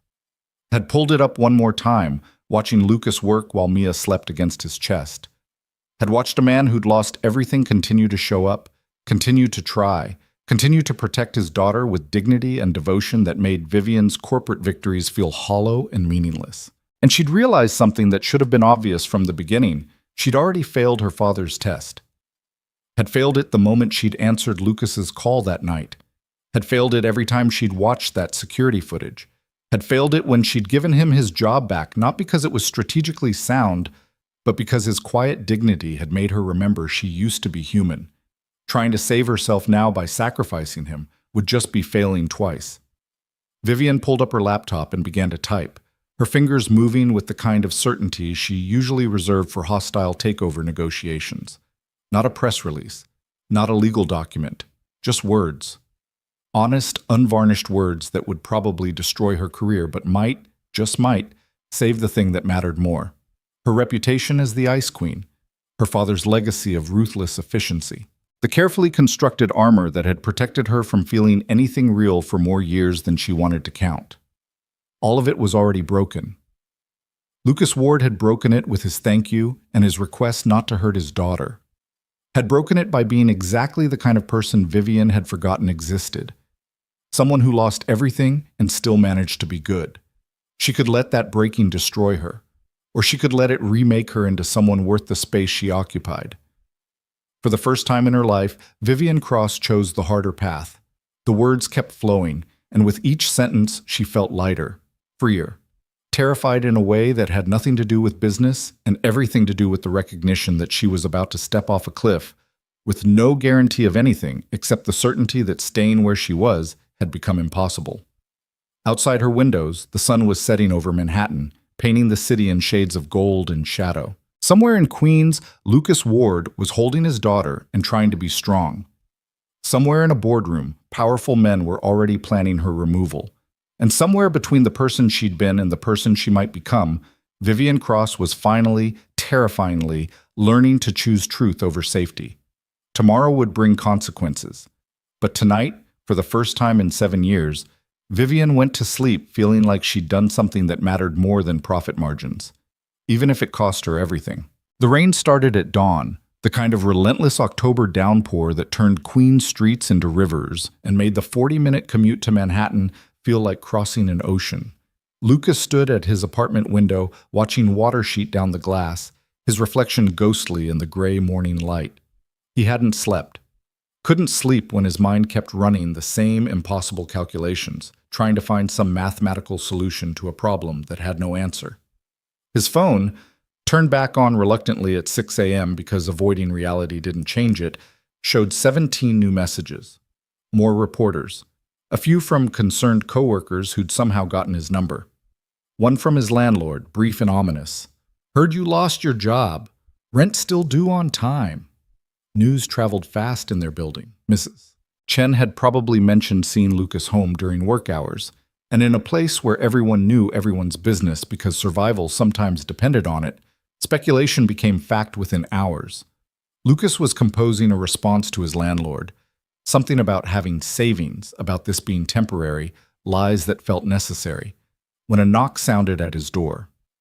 Too early for Mrs. Chen, too early for anyone except disaster wearing a different face. He opened the door to find a woman in an expensive raincoat, water dripping from her umbrella, her face familiar in the way of someone he'd seen on television or in newspapers but never expected to encounter in his third-floor walk-up in Queens. "Mr. Ward," she said, extending a hand. "I'm Patricia Chen. I'm on the board of directors at Crosstech Industries. May I come in?" Lucas's first instinct was to close the door. His second was to demand what the hell she thought she was doing showing up at his home. His third, the one he acted on, was to step aside and let her enter, because when powerful people appeared in your life uninvited, refusing them rarely made things better. Patricia stepped into his small living room, her designer shoes leaving wet prints on the worn linoleum. She looked around with an expression that wasn't quite pity, but wasn't quite neutral either, taking in the pull-out couch, the card table, the apartment that announced poverty without Lucas having to say a word. "I apologize for the early hour," Patricia said, setting her umbrella by the door with careful precision, "and for the intrusion. But I needed to speak with you before the board meeting at 9, and I couldn't risk this conversation being overheard." "The board meeting where you decide whether to fire me officially instead of just suspending me?" Lucas asked, his voice flat. "You could have saved yourself the trip. I already know how this ends." Patricia's expression softened slightly. "Mr. Ward, do you know what Vivian Cross did last night?" Lucas shook his head, trying to ignore the way his heart stuttered at Vivian's name. "She wrote a statement," Patricia continued.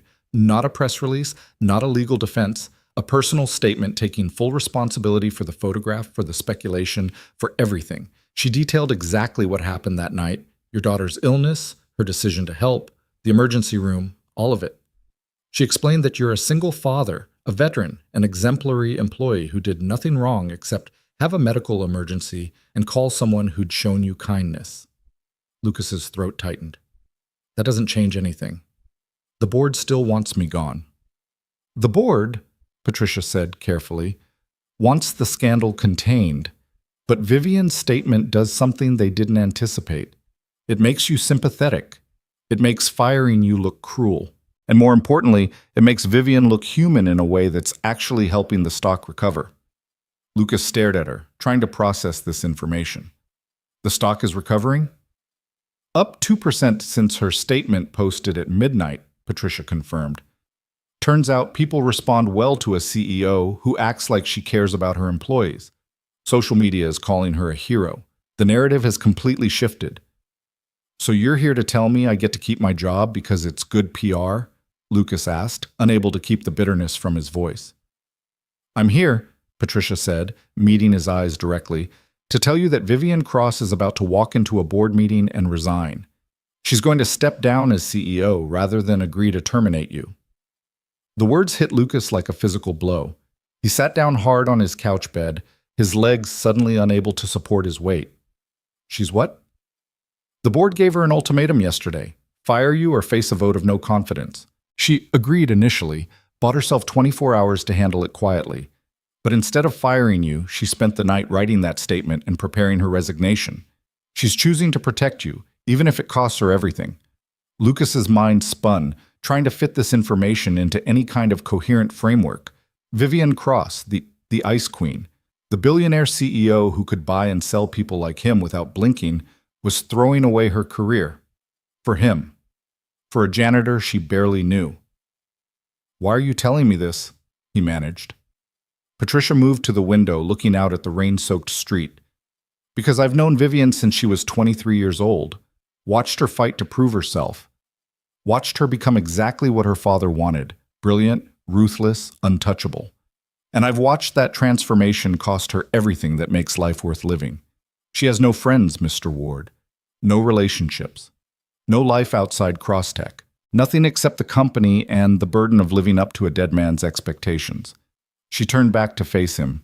And then you happened. I don't know what exactly you said to her the day she fired you, but something changed. She started questioning things, started looking at security footage of employees she'd never noticed before, started asking questions about childcare policies and emergency protocols, started acting like the person I thought she could be before her father ground all the softness out of her. I didn't ask for any of this, Lucas said quietly. I know, Patricia replied. That's why it matters. You didn't ask for mercy or special treatment. You just existed with dignity, and somehow that was enough to crack through 30 years of conditioning. She paused. Vivian is making a mistake by resigning. She's a good CEO, great even. The company needs her. But she's so convinced that choosing you over the board's ultimatum makes her weak that she can't see there might be another option. What option? Lucas asked, though he already suspected where this was going. The board wants you gone to protect their reputation. But what if your staying protects the company better than your leaving? What if firing you now, after Vivian's statement, after the public sympathy, would cause more damage than keeping you? Patricia pulled a folder from her briefcase, setting it on Lucas's card table. That's a new contract. Lead maintenance supervisor, as previously agreed, with a 25% raise instead of 15%. Full benefits. Guaranteed employment for 2 years with no termination except for documented cause. Lucas stared at the folder like it might explode. The board would never agree to this. 3 board members, including myself, are prepared to vote against Whitmore's ultimatum. That's enough to block the no-confidence vote. But we need Vivian to fight for you instead of falling on her sword. And I think the only person who can convince her to stay is you. Me? Lucas nearly laughed at the absurdity. Ms. Chen, I'm a janitor from Queens. Vivian Cross doesn't care what I think.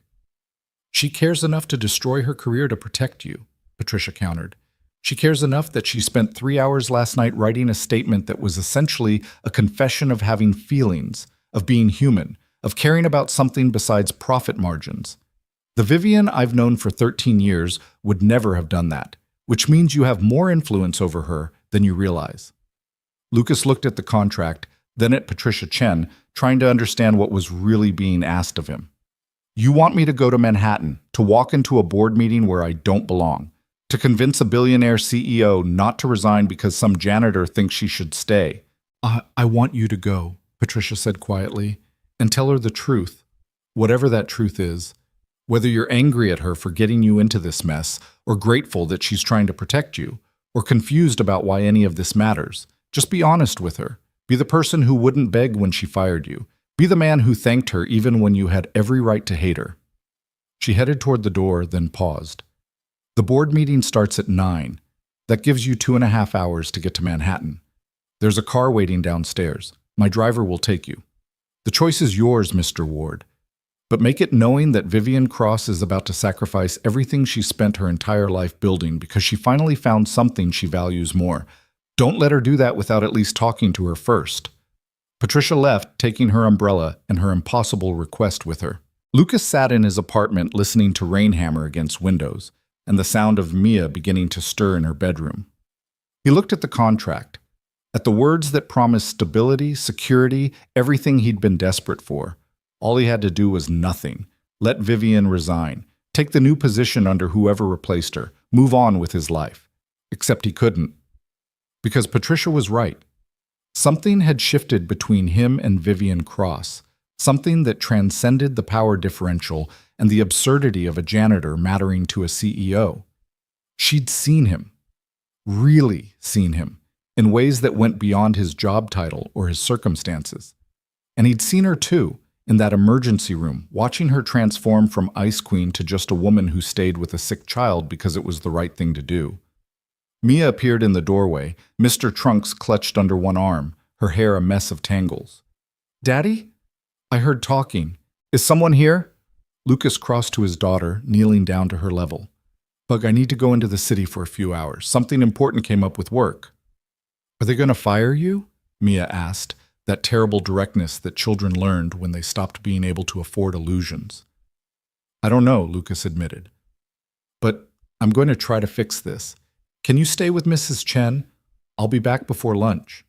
Mia nodded, but her eyes were worried. Lucas hugged her tight, breathing in strawberry shampoo and childhood, trying to give her some certainty when he had none to spare. 20 minutes later, showered and dressed in his only suit, bought at Goodwill 3 years ago for Sarah's funeral, Lucas climbed into a black town car that probably cost more than his annual salary. The driver, professional and silent, navigated Queens traffic with practiced ease, while Lucas watched the city slide past rain-streaked windows. His phone buzzed, a text from an unknown number. "Good luck. You're doing the right thing. Patricia Chen." Lucas almost laughed. The right thing.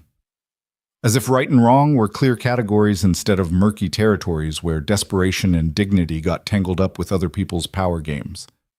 Manhattan rose before them like a fortress of glass and steel, each building a monument to ambitions that had nothing to do with people like Lucas.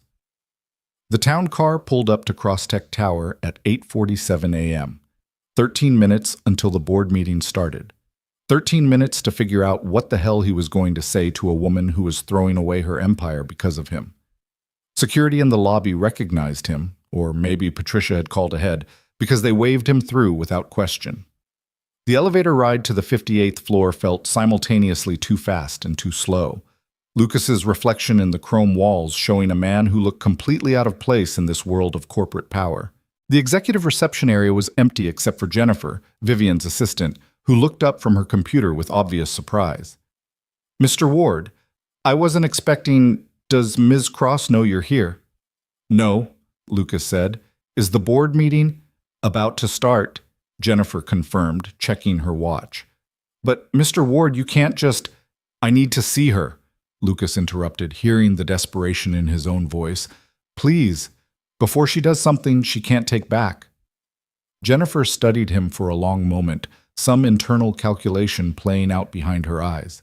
Then she stood, moving toward the massive oak doors of the CEO's office. 5 minutes. That's all I can give you before they come looking for her." She knocked once, then opened the door without waiting for a response. "Miss Cross? You have a visitor."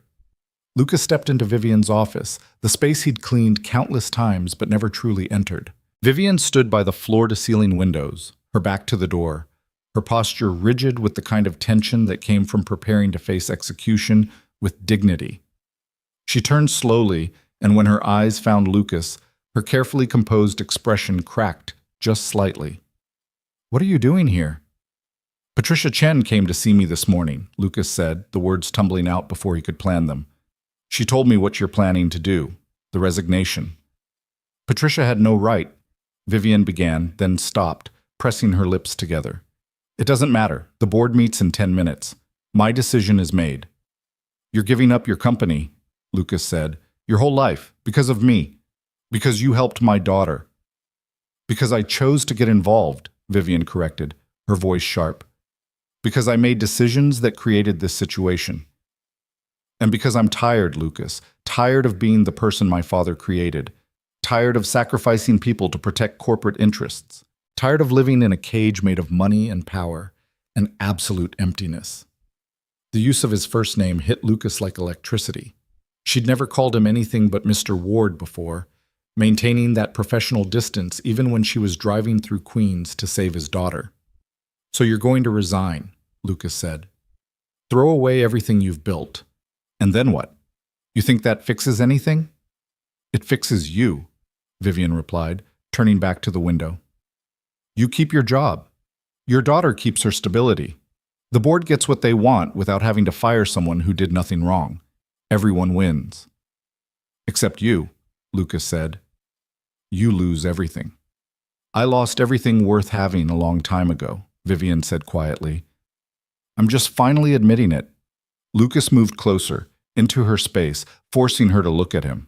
That night in the emergency room when Mia's fever finally broke and the doctor said she'd be fine, do you remember what you did?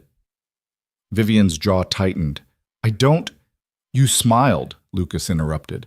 Not that corporate smile you use in meetings, a real smile. Like you were actually relieved that a little girl you barely knew was going to be okay. Like it mattered to you. Not because of PR or optics or corporate image, but because somewhere under all that ice you're still human enough to care when a child stops suffering. Lucas, I was wrong, he continued, the words coming faster now, urgent. When I told you I thought you were different, I was wrong because you are different. Not from what I hoped, from what you've convinced yourself you have to be. You're not your father, Vivian, and destroying your career to protect me doesn't prove you're good. It just proves you still don't know how to fight for yourself. Vivian's eyes glistened, but her voice stayed steady. What do you want me to do? Go into that board meeting and tell them I refuse? Watch them vote me out anyway? At least this way I leave with some dignity. Dignity, Lucas repeated, tasting the word. That's what you told me I had when you fired me the first time. When I thanked you and walked away instead of begging. You know what that dignity cost me? Everything. Because I was so busy being dignified, I didn't fight for what I needed. For what my daughter needed. He pulled the contract from his jacket pocket, the papers Patricia had left him, and set them on Vivian's desk. 3 board members are prepared to vote against Whitmore. Patricia says that's enough to block the no-confidence vote. But they need you to actually fight instead of surrendering before the battle starts. Vivian stared at the contract, her hands clenched at her sides. And if we fight and lose, if they vote me out anyway, then I've dragged this out, made it uglier, and you still end up fired. Then at least we tried, Lucas said. At least we stood up and said that doing the right thing matters more than protecting our reputations. At least we showed your father's ghost that his way isn't the only way. My father, Vivian's voice broke slightly. My father would say I'm destroying his legacy, everything he built, everything he sacrificed for. Your father, Lucas said gently, sacrificed you. Turned his daughter into a weapon instead of a person.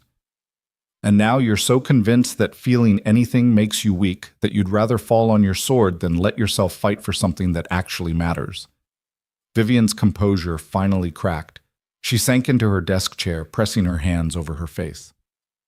I don't know how to do this, Lucas. I don't know how to be the person who fights for principle over profit. I've spent 36 years learning the opposite.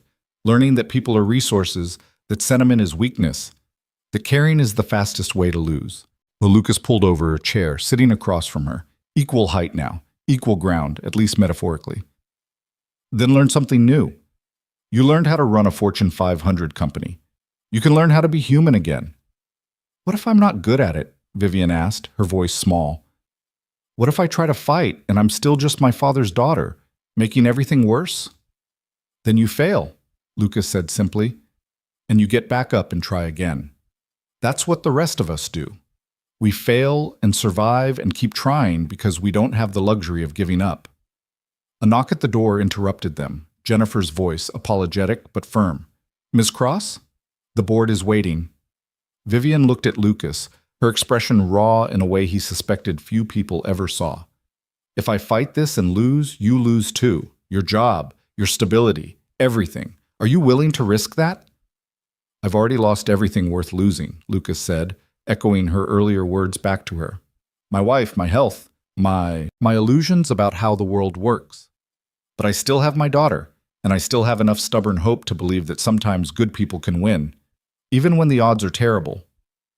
You're insane, Vivian said, but something like a smile touched her lips. Probably, Lucas agreed.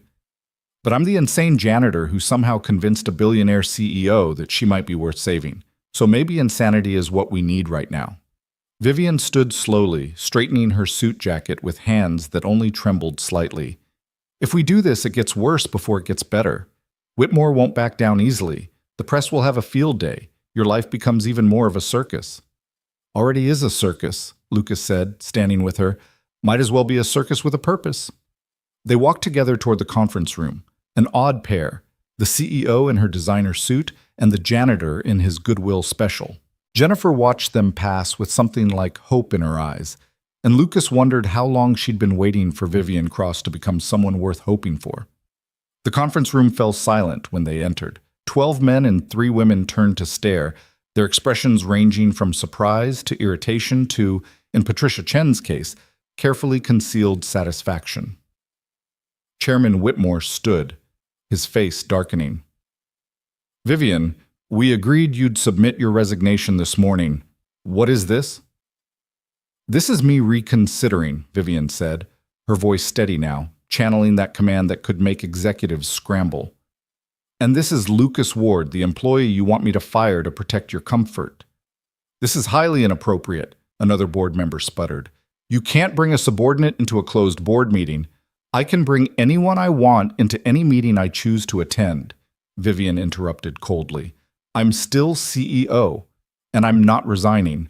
Furthermore, I'm not terminating Mr. Ward. If you want either of those things to happen, you'll have to vote me out.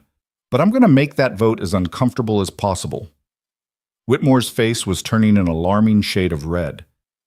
You're letting personal feelings compromise your judgment, just like we feared. This proves you're not fit to lead this company. My judgment, Vivian said, her voice dropping to that tone that usually made people reconsider their life choices, is that a company worth running is one that doesn't sacrifice good people to protect bad optics. My judgment is that the 1,500 employees of Crosstech Industries deserve a CEO who treats them like human beings instead of interchangeable resources. And my judgment is that if this board is more concerned with stock prices than with basic human decency, then maybe I'm not the one who's unfit for leadership. This is emotional nonsense, Whitmore said dismissively. You helped this man because you felt sorry for him. That's not leadership, that's sentimentality. Lucas found himself stepping forward before he'd consciously decided to speak. Mr. Whitmore, can I ask you a question? The room went even more silent, if that was possible. A janitor addressing the chairman of the board was apparently unprecedented enough to shock even the most jaded corporate veterans into stillness. I beg your pardon? Whitmore said icily. When was the last time you were inside a Crosstech facility after midnight? Lucas asked. When was the last time you saw what actually happens when everyone else has gone home? Who cleans your offices, maintains your buildings, keeps everything running so you can show up in the morning to buildings that magically function? That's hardly relevant. It's completely relevant, Lucas interrupted, his army training helping him stand straight despite feeling like he might vomit from nerves. Because you're about to fire me to protect a reputation I never asked to threaten. My daughter got sick. Miss Cross helped. That's the entire story. No scandal, no impropriety, nothing except one human being helping another. And if that's something Crosstech Industries needs to hide, then maybe the problem isn't with me or Ms. Cross. Maybe the problem is with a board that's forgotten what companies are supposed to be for. Companies, Whitmore said with exaggerated patience, are supposed to create value for shareholders. Companies, Lucas countered, are made of people. And when you treat people like they're disposable, when you fire them for needing help, for being human, for having lives outside these walls, you don't create value. You create fear, and fear makes for terrible companies. Patricia Chen cleared her throat delicately.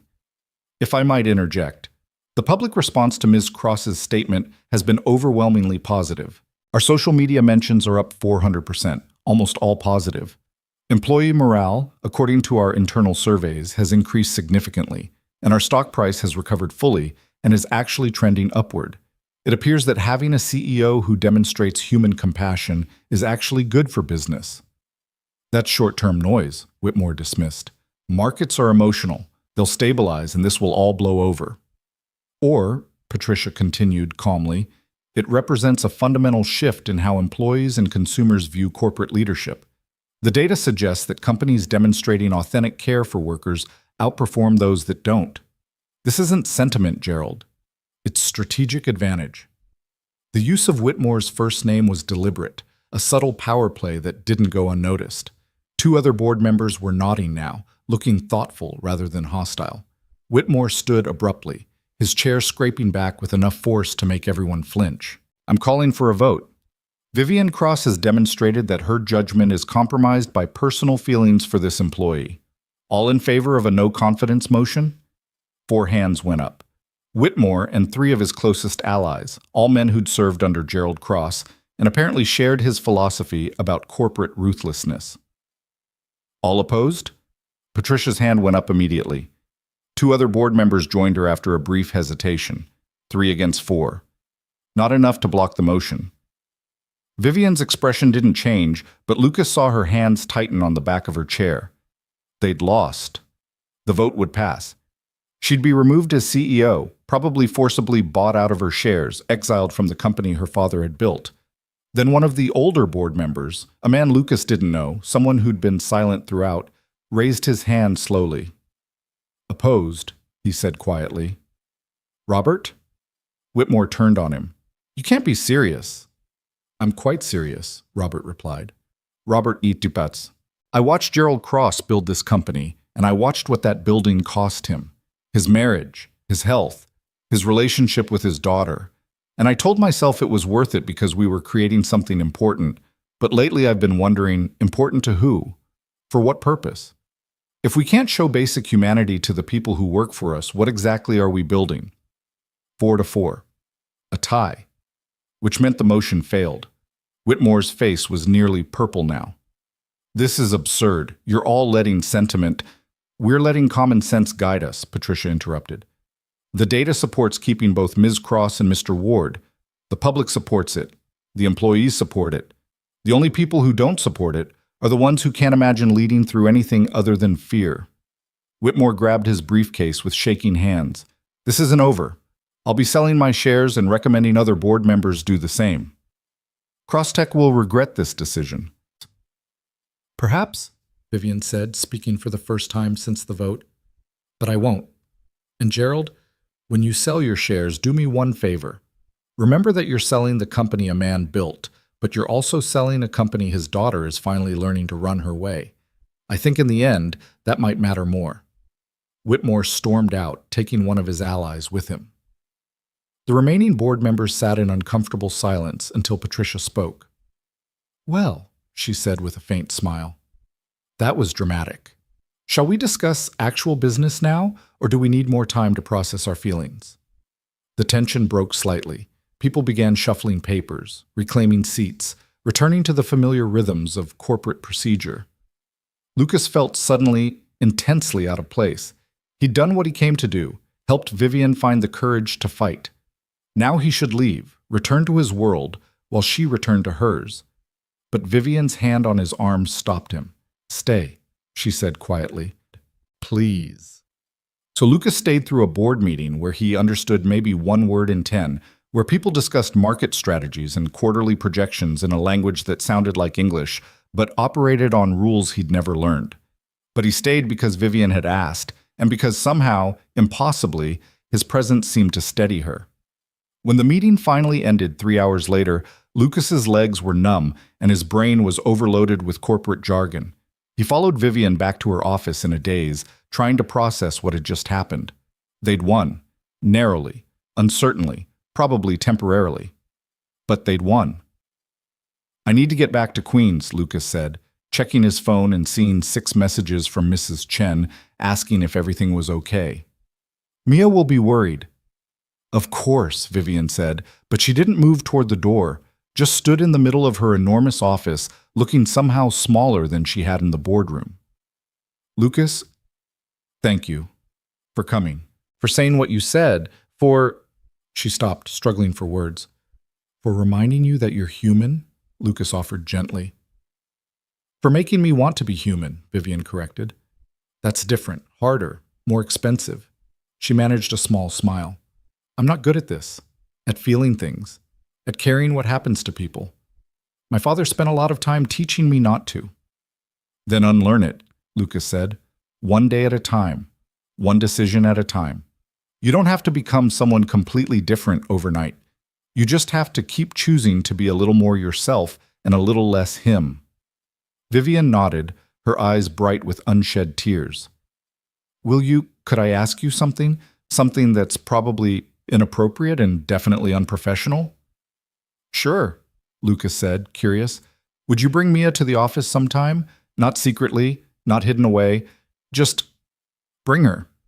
Let me actually meet the little girl who somehow changed everything without meaning to. Lucas thought about it, about the risk of further blurring boundaries, about whether exposing Mia to Vivian's world was wise. But he also thought about the way Vivian had carried his daughter into that emergency room, the hours she'd spent in uncomfortable chairs, the fact that she'd almost destroyed her career to protect them. Yeah, he said finally. We can do that. Maybe this weekend? I could bring her by, show her where I work, let her meet the woman who saved her life. The doctors saved her life, Vivian said, echoing her words from that night. You answered your phone, Lucas replied, echoing his. When someone like me called someone like you in the middle of the night, you answered, and you came. That's not nothing. They stood looking at each other across the expensive carpet, across the impossible distance between their worlds that had somehow, against all odds, become crossable. I should go, Lucas said finally. I know, Vivian replied, but neither of them moved. Then Lucas did something that probably violated every corporate protocol ever written. He crossed the space between them and pulled Vivian Cross into a brief, fierce hug.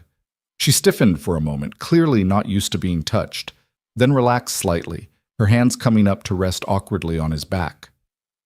Thank you, Lucas whispered, for fighting, for staying, for being brave enough to be different from what you were taught to be.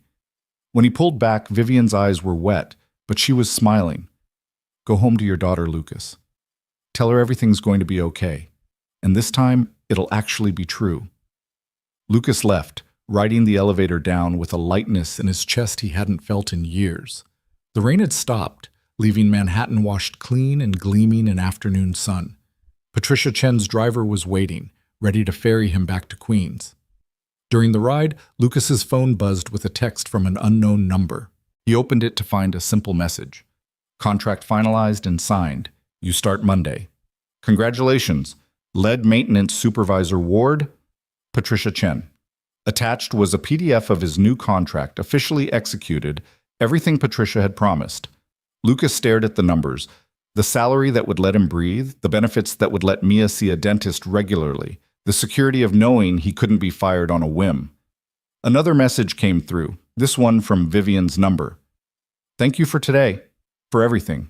You gave me something I didn't know I'd lost. V. Lucas typed back, you gave me something I'd stopped believing existed. A boss who sees employees as people. Don't lose that. L. He watched the city slide past. First Manhattan's towers, then the bridge, then the familiar streets of Queens. His neighborhood looked different in the afternoon light, less gray and desperate, more like a place where people built lives instead of just surviving. Mrs. Chen was waiting at his apartment with Mia, who launched herself at Lucas the moment he walked in. Daddy, you're back! Did you fix it? Do you still have your job? Lucas swept his daughter into his arms, spinning her until she giggled. I fixed it, Bug. Better than fixed it. Everything's going to be okay now. Really, truly okay. Mia pulled back to study his face with those serious eyes. You promise? For real this time? For real, Lucas promised, and meant it. That night, after Mia was asleep, after Mrs. Chen had been paid and thanked and had squeezed Lucas's hand with her warm, weathered fingers, Lucas sat on his pull-out couch and let himself feel the full weight of what had happened. He'd walked into a board meeting where he didn't belong, had spoken to people who could buy and sell him without thinking, had helped a billionaire CEO remember how to be human, and somehow, impossibly, it had worked. His phone buzzed one more time. Another message from Vivian. "Is Saturday okay? For Mia to visit? I'd like to show her the rooftop garden if the weather's nice." Lucas smiled, typing back, "Saturday works. See you then." Across the river in Manhattan, Vivian Cross stood at her penthouse windows watching the lights of Queens glitter in the darkness. For 36 years, she'd seen that borough as something other, a place where people she'd never meet lived lives she'd never understand.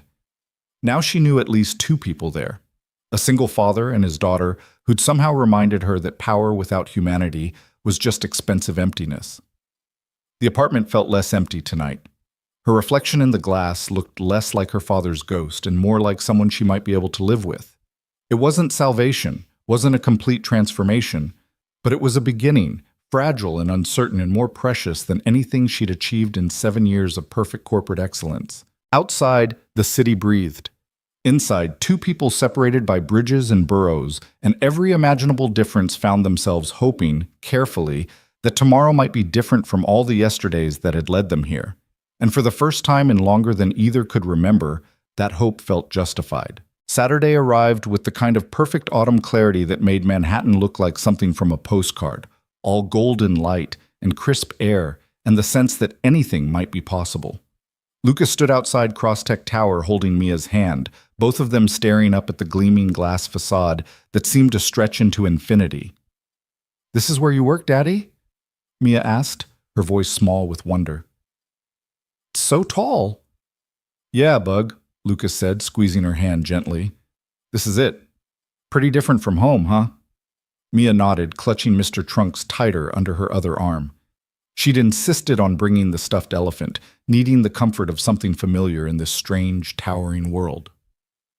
Lucas had dressed her in her nicest outfit, a purple dress with butterfly embroidery that Sarah had bought her 2 birthdays ago, already getting too small but still Mia's favorite. Her hair was pulled back in careful pigtails, and she'd chosen her butterfly clips with solemn deliberation. They entered the lobby together, and Lucas watched his daughter's eyes go wide at the marble floors, the abstract art installations, the fountain in the center that probably cost more than their apartment. Security recognized Lucas this time. Word had apparently spread about the janitor who'd walked into a board meeting and lived to tell the tale, and waved them through with respectful nods. The elevator ride to the 60th floor made Mia's ears pop. She pressed her face against the glass wall, watching the city shrink below them with a mixture of excitement and vertigo.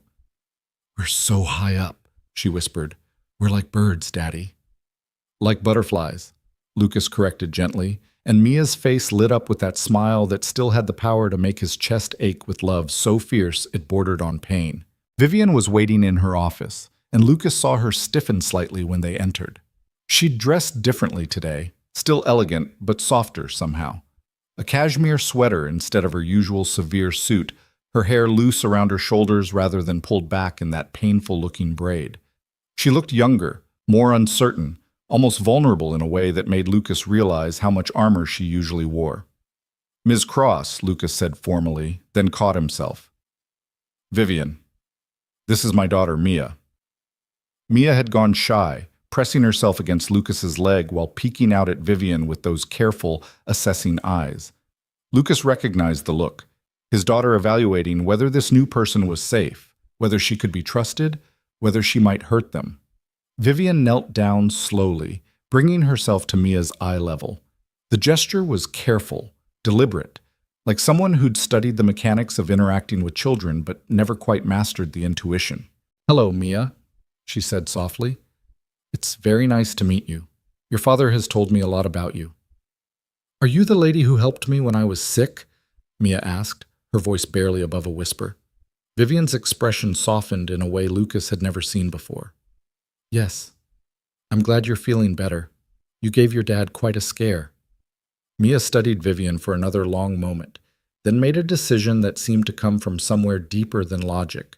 She stepped away from Lucas and wrapped her thin arms around Vivian's neck, hugging her with the fierce, uncomplicated affection that children could still access before the world taught them to be careful with their hearts. Vivian froze, her arms hovering uncertainly, clearly not sure what to do. Then slowly, tentatively, she returned the embrace, one hand coming up to rest gently on Mia's back. When Mia finally pulled away, Vivian's eyes were bright with unshed tears.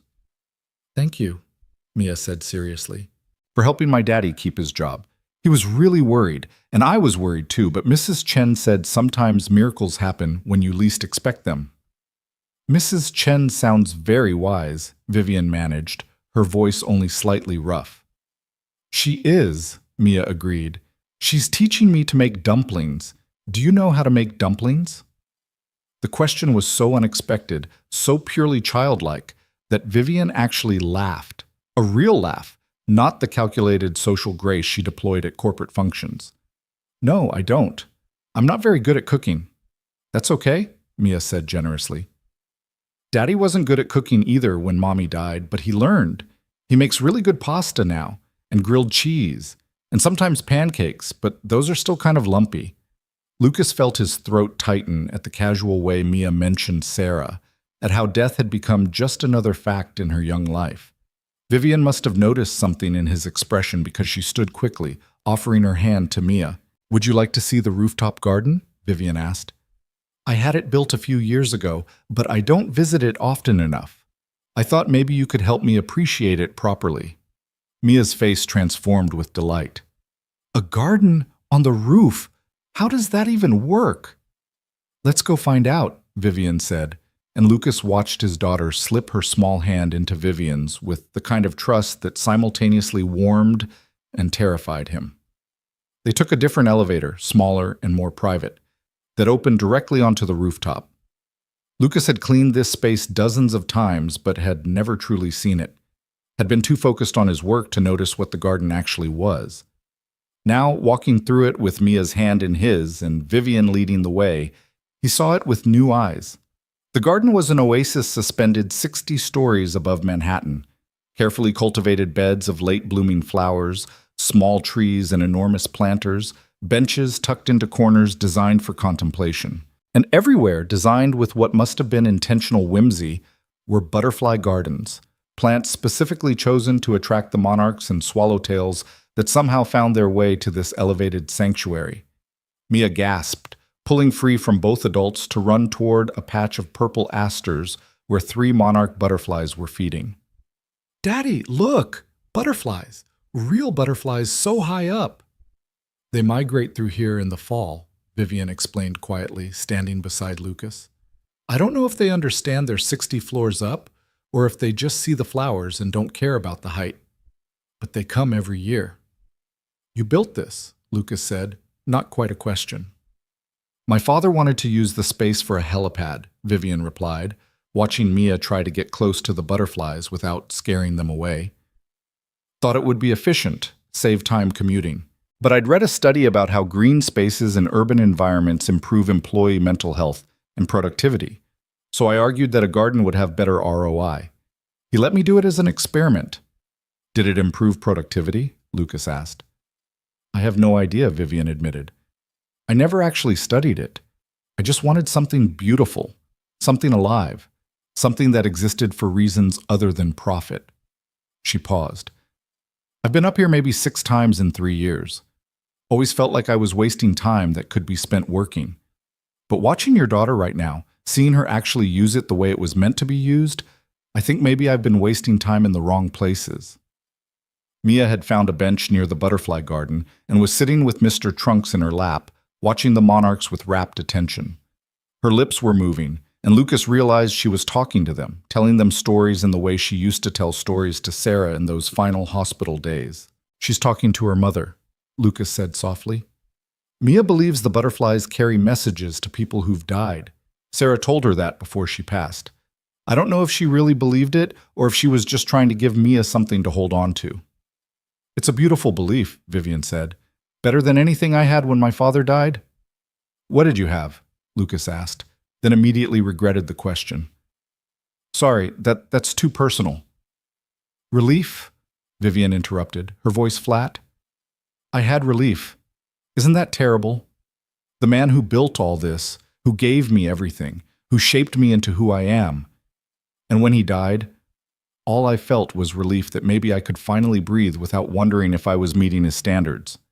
She moved to a different bench, one that overlooked the city, and Lucas followed, sitting beside her while Mia remained absorbed in her butterfly communion. The day of his funeral, Vivian continued, staring out at Manhattan's impossible skyline, I stood at his grave and tried to cry, thought I should cry. Everyone expects the grieving daughter, right? But I couldn't. I just kept thinking about how he'd told me once that emotions were weaknesses that competitors would exploit, that love was a liability, that the only thing that mattered was the company, the legacy, the numbers that proved your worth. Sounds lonely, Lucas said carefully. It was, Vivian agreed. It is. I have an apartment worth $8 million and I eat dinner alone every night. I have enough money to buy literally anything and no one to share it with. I have power that people spend their whole lives chasing, and it feels like nothing except weight. She turned to look at him, really look at him, her ice blue eyes now warm with something that might have been vulnerability. That night in the emergency room with Mia, those hours of sitting in uncomfortable chairs waiting for her fever to break. That was the first time in 7 years I'd felt like I was doing something that actually mattered. Not for the company, not for shareholders, not for my father's ghost. Just because it was right. Because there was a scared father and a sick little girl, and I had the ability to help. You did help, Lucas said. More than you know. Not just that night, but everything after. You could have let the board push you around, could have fired me and saved yourself. But you fought. You stayed. You chose the hard thing over the easy thing, and that matters, Vivian. That changes things. It almost cost me everything, Vivian pointed out. But it didn't, Lucas countered. You're still here, still CEO, and more than that, you're becoming someone your father never let you be. Someone who cares more about people than profit margins. Someone human. Vivian was quiet for a long moment, watching Mia among the butterflies. When she spoke again, her voice was thick with emotion. I don't know how to do this, Lucas. How to be the kind of person who has relationships, who lets people in. My father spent 36 years teaching me that caring about people was dangerous, that attachment was weakness. I don't have the instincts for this that normal people have. Then learn them, Lucas said, echoing his words from the boardroom. One day at a time. One choice at a time. You don't have to be perfect at being human. You just have to keep trying. What if I hurt people? Vivian asked. What if I make decisions that seem right but end up being cruel because I don't understand how normal people work? Lucas thought about his answer carefully, knowing it mattered. Then you apologize. You learn from it. You do better next time.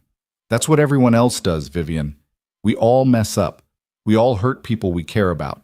The difference is whether you try to do better or whether you give up because trying is hard. Mia appeared suddenly at Vivian's side, making them both jump slightly. Ms. Vivian, can I ask you something? Of course, Vivian said, composing herself quickly. Why don't you come to our apartment for dinner sometime? Mia asked with the straightforward logic of 8-year-olds. Daddy makes really good pasta, and Mrs. Chen could come too, and we could teach you how to make dumplings. It's more fun when there's lots of people. Vivian looked stunned, clearly not having expected this particular invitation. She glanced at Lucas, who found himself nodding despite every instinct that said inviting his boss to his cramped Queen's apartment was crossing about 17 different boundaries. I'd like that, Vivian said softly. Very much. If it's okay with your father. It's okay, Lucas confirmed, meaning it more than he'd expected. How about next Friday? Nothing fancy, just pasta and good company. And dumplings, Mia added enthusiastically. We'll make dumplings for dessert. Mrs. Chen says you can put sweet things inside them too. Then I'll be there, Vivian promised, and something in her expression looked almost like happiness, tentative and uncertain, but real. They spent another hour on the rooftop, Mia showing Vivian every butterfly, every flower, every small miracle of nature that had been transported 60 floors above the city. Vivian listened with genuine attention, asking questions that made Mia feel important and heard in ways that children desperately needed. Lucas watched them together, the billionaire CEO and the 8-year-old girl bonding over butterflies and stories, and felt something shift in his chest. Not romance exactly, though there was something there, some connection that transcended their vastly different circumstances. More like recognition, like seeing someone who'd been lost finally finding their way towards something that looked like home. When they finally prepared to leave, Mia hugged Vivian again, unself-conscious and warm. "Thank you for showing me your garden," she said, "and for helping my daddy. You're nice. I like you." "I like you too, Mia," Vivian replied, and Lucas could hear that she meant it, that this wasn't corporate politeness, but genuine affection. "I'll see you next Friday for pasta and dumpling making lessons." In the elevator going down, Mia chattered about butterflies and gardens, and how Ms. Vivian seemed lonely, but maybe didn't have to be if people were nice to her. Lucas let his daughter talk, holding her hand and marveling at how children could see through all the complexity to the simple truth underneath. The following week passed in a blur of adjustment. Lucas started his new position as lead maintenance supervisor on Monday, discovering that the promotion came with not just more money, but actual authority, a small office, and a team of 15 people who looked at him like he might actually understand their concerns because he'd been where they were. His first act was implementing Vivian's emergency childcare policy, a protocol that allowed employees to bring their children to work in genuine emergencies, with designated safe spaces and proper supervision. The policy was announced company-wide on Tuesday, and by Wednesday, Lucas's phone was buzzing with messages from employees thanking him, sharing their own stories of impossible choices between work and family. On Thursday, Lucas found an envelope on his desk. Inside was a note in Vivian's precise handwriting. "Thank you for reminding me that policies can be human. The board approved the child care protocol unanimously. Even Whitmore didn't object. Vav." Below the note was a photocopy of an email thread showing the board discussion. Patricia Chen had included data showing that companies with family-friendly policies had lower turnover and higher productivity. But it was Vivian's response that made Lucas's throat tighten. "We're implementing this because it's right, not because the numbers support it. Though I'm glad the numbers support it too." Friday evening arrived with autumn darkness coming early and the smell of garlic and tomatoes filling Lucas's small apartment. He'd spent the afternoon preparing, cleaning spaces that were already clean, arranging their mismatched furniture to somehow accommodate a CEO whose apartment probably had more square footage than his entire building. Mrs. Chen arrived first, carrying bags of dumpling supplies and wearing her nicest cardigan. She'd been thrilled when Mia invited her, had immediately begun planning the menu, taking over Lucas's kitchen with the comfortable authority of someone who'd spent 76 years cooking for people she cared about. Mia was practically vibrating with excitement, having changed her outfit 3 times before settling on her butterfly dress again. She'd made a welcome sign with crayons and construction paper that read, "Welcome to our home, Ms. Vivian," with the misspelling somehow making it more precious. When the knock came at 6 p.m., Mia raced to answer it, pulling open the door to reveal Vivian standing in the dingy hallway, looking more nervous than Lucas had ever seen her. She'd dressed down. Jeans, a simple blouse, boots that probably still cost more than Lucas's monthly salary, but at least weren't obviously designer. She held a bottle of wine that looked expensive, and a box of pastries from a bakery Lucas recognized from magazine articles about Manhattan's elite. "Hi," Mia said, grabbing Vivian's hand and pulling her inside. "You came! We're making dumplings! Mrs. Chen is teaching us!" Vivian's eyes swept the apartment. The pull-out couch, the card table, the clear evidence of people living carefully within constraints. But her expression wasn't pity or condescension. It was something softer, almost wistful, like she was seeing something she'd never known existed and realizing she'd been missing it. "Thank you for inviting me," Vivian said, handing Lucas the wine and Mia the pastries. "Your home is lovely." It wasn't, objectively, but the way she said it made Lucas believe she meant it anyway. Mrs. Chen emerged from the kitchen, wiping her hands on her apron, and studied Vivian with those sharp eyes that missed nothing. "So you are the boss lady," she said in her accented English, "the one who almost fired Mr. Ward then changed her mind." "Mrs. Chen," Lucas started, mortified. "It's okay," Vivian interrupted, meeting Mrs. Chen's gaze directly. "Yes, I'm that person, and I'm very glad I changed my mind." Mrs. Chen nodded once, apparently satisfied by whatever she'd seen in Vivian's face. "Good. Now come. We make dumplings. You have rich people hands, never work hard, but dumplings don't care. They teach humility. Vivian laughed, a real surprised laugh, and followed Mrs. Chen into the tiny kitchen. Lucas opened the wine, poured it into mismatched glasses, and tried not to think about how surreal this was. The dumpling-making lesson was chaos and laughter and flour everywhere. Mrs. Chen demonstrated the technique with practiced efficiency, her weathered hands working the dough like she'd done it 10,000 times. Mia tried to copy her, creating dumplings that were lumpy and lopsided but made with such concentration that no one dared criticize them. Vivian was terrible at it.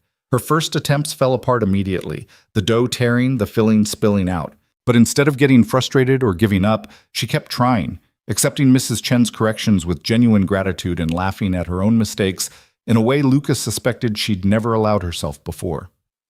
"Like this," Mrs. Chen said patiently, taking Vivian's hands and guiding them through the motion. "Gentle but firm. You must respect the dumpling, but also show it who is boss." "I'm not sure the dumpling respects me," Vivian said ruefully, looking at her latest failed attempt. "The dumpling respect persistence," Mrs. Chen replied. "Try again." They worked together for an hour, the small kitchen crowded with 4 people, but somehow not feeling cramped, just full of warmth and conversation and the simple pleasure of making something together. When the dumplings were finally ready, they carried plates to the card table, which Lucas had covered with a clean sheet to make it look more presentable. The pasta was simple, just butter and parmesan and garlic, but it smelled like home. The dumplings were a mix of beautiful and disastrous, but they tasted perfect. They ate together, squeezed around the small table, and talked about everything and nothing.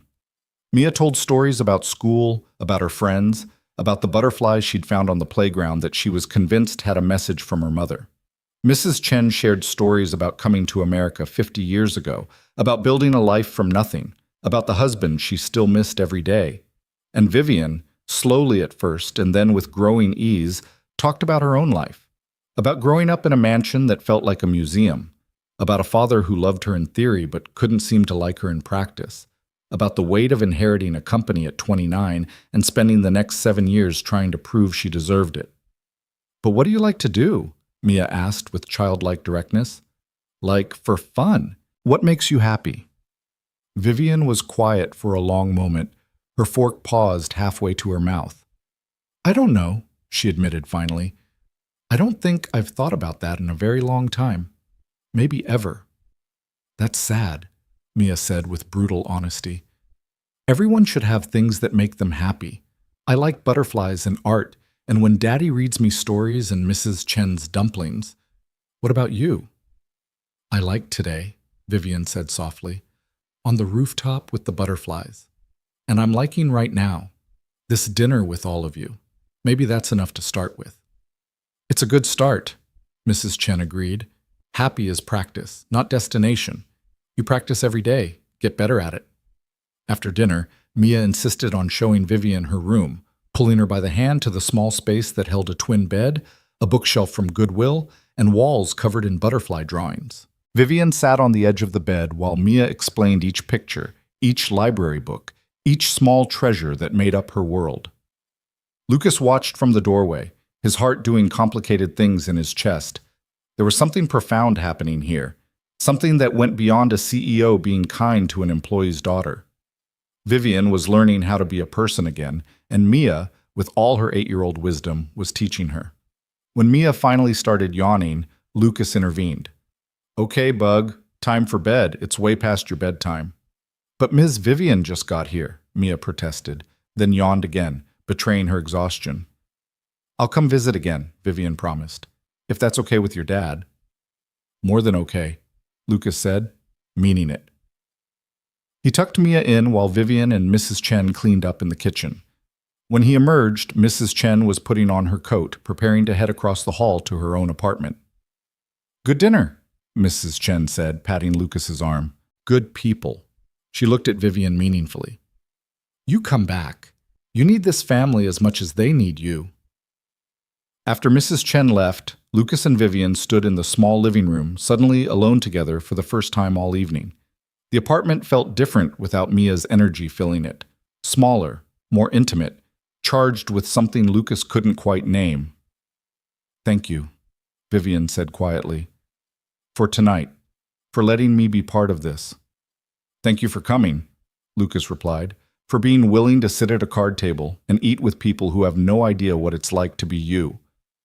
"That's exactly why I needed to come," Vivian said, "because I have no idea what it's like to be you either. To have this," she gestured around the small apartment, "and somehow make it feel like more than all my space and money ever has." She moved to the window, looking out at the street below. "I meant what I said at dinner. I don't know what makes me happy. My father trained that out of me, or maybe I never learned it to begin with. But tonight, making terrible dumplings and listening to Mia's stories and watching you and Mrs. Chen take care of each other, I felt something. Not happiness, maybe, but the possibility of happiness. Like if I kept practicing, like Mrs. Chen said, maybe eventually I'd get better at it."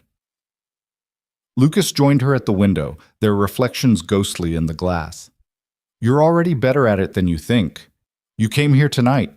You let yourself be bad at dumpling making. You listened to an 8-year-old like what she had to say actually mattered. Those aren't small things, Vivian. Those are brave things." "I don't feel brave," Vivian admitted. "I feel terrified, like I'm trying to learn a language everyone else speaks fluently and I've only just discovered exists." "Then keep learning," Lucas said. "Keep showing up. Keep trying. That's all any of us can do." They stood together in comfortable silence, watching the street below where people moved through their Friday evening lives. After a while, Vivian spoke again. "I told the board yesterday that I want to start an employee assistance program. Subsidized childcare, mental health resources, emergency financial support. Patricia ran the numbers and said it would cost about $2 million a year to implement properly." "That's a lot of money," Lucas said carefully. "It's nothing," Vivian countered. "It's executive bonus money. It's the cost of one failed marketing campaign. It's a rounding error in our quarterly budget. But for people like you, like your coworkers, it could mean the difference between keeping your home and losing it. Between getting help for a sick child and watching them suffer. Between having hope and drowning in desperation." She turned to face him fully. "I'm implementing it regardless of what the board says. And if they don't like it, if they vote me out, then I'll know I went down fighting for something that actually mattered. You taught me that. In that boardroom when you stood up to Whitmore, you showed me that sometimes the only way to know who you are is to fight for what you believe in, even when you're terrified." Lucas felt his chest tighten with an emotion he couldn't quite name. "Vivian." "I'm not finished," she interrupted, her ice blue eyes intense. "I also want you to know that this, whatever this is between us, it scares me more than any boardroom battle ever has. Because I don't know how to be friends with someone. I don't know how to care about people without calculating the cost. And I especially don't know how to—" She stopped abruptly, seeming to catch herself. "How to what?" Lucas asked softly. Vivian looked away, her composure cracking just slightly. "How to feel something for someone that goes beyond gratitude or professional respect. My father taught me that caring about people made you vulnerable, that attachment was a liability. And I'm trying to unlearn that, but, Lucas, I don't even know what I'm feeling half the time. I just know that when I'm with you and Mia, I feel less empty, less like I'm just going through the motions of a life someone else designed for me." Lucas's heart was pounding now, the apartment suddenly feeling too small and too large all at once.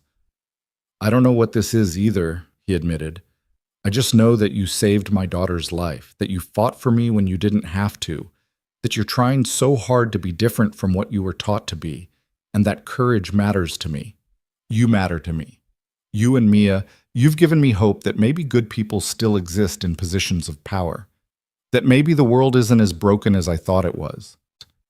They stood close now, close enough that Lucas could see the flecks of gray in Vivian's blue eyes, could see the vulnerability she was trying so hard to show him despite her training telling her to hide it.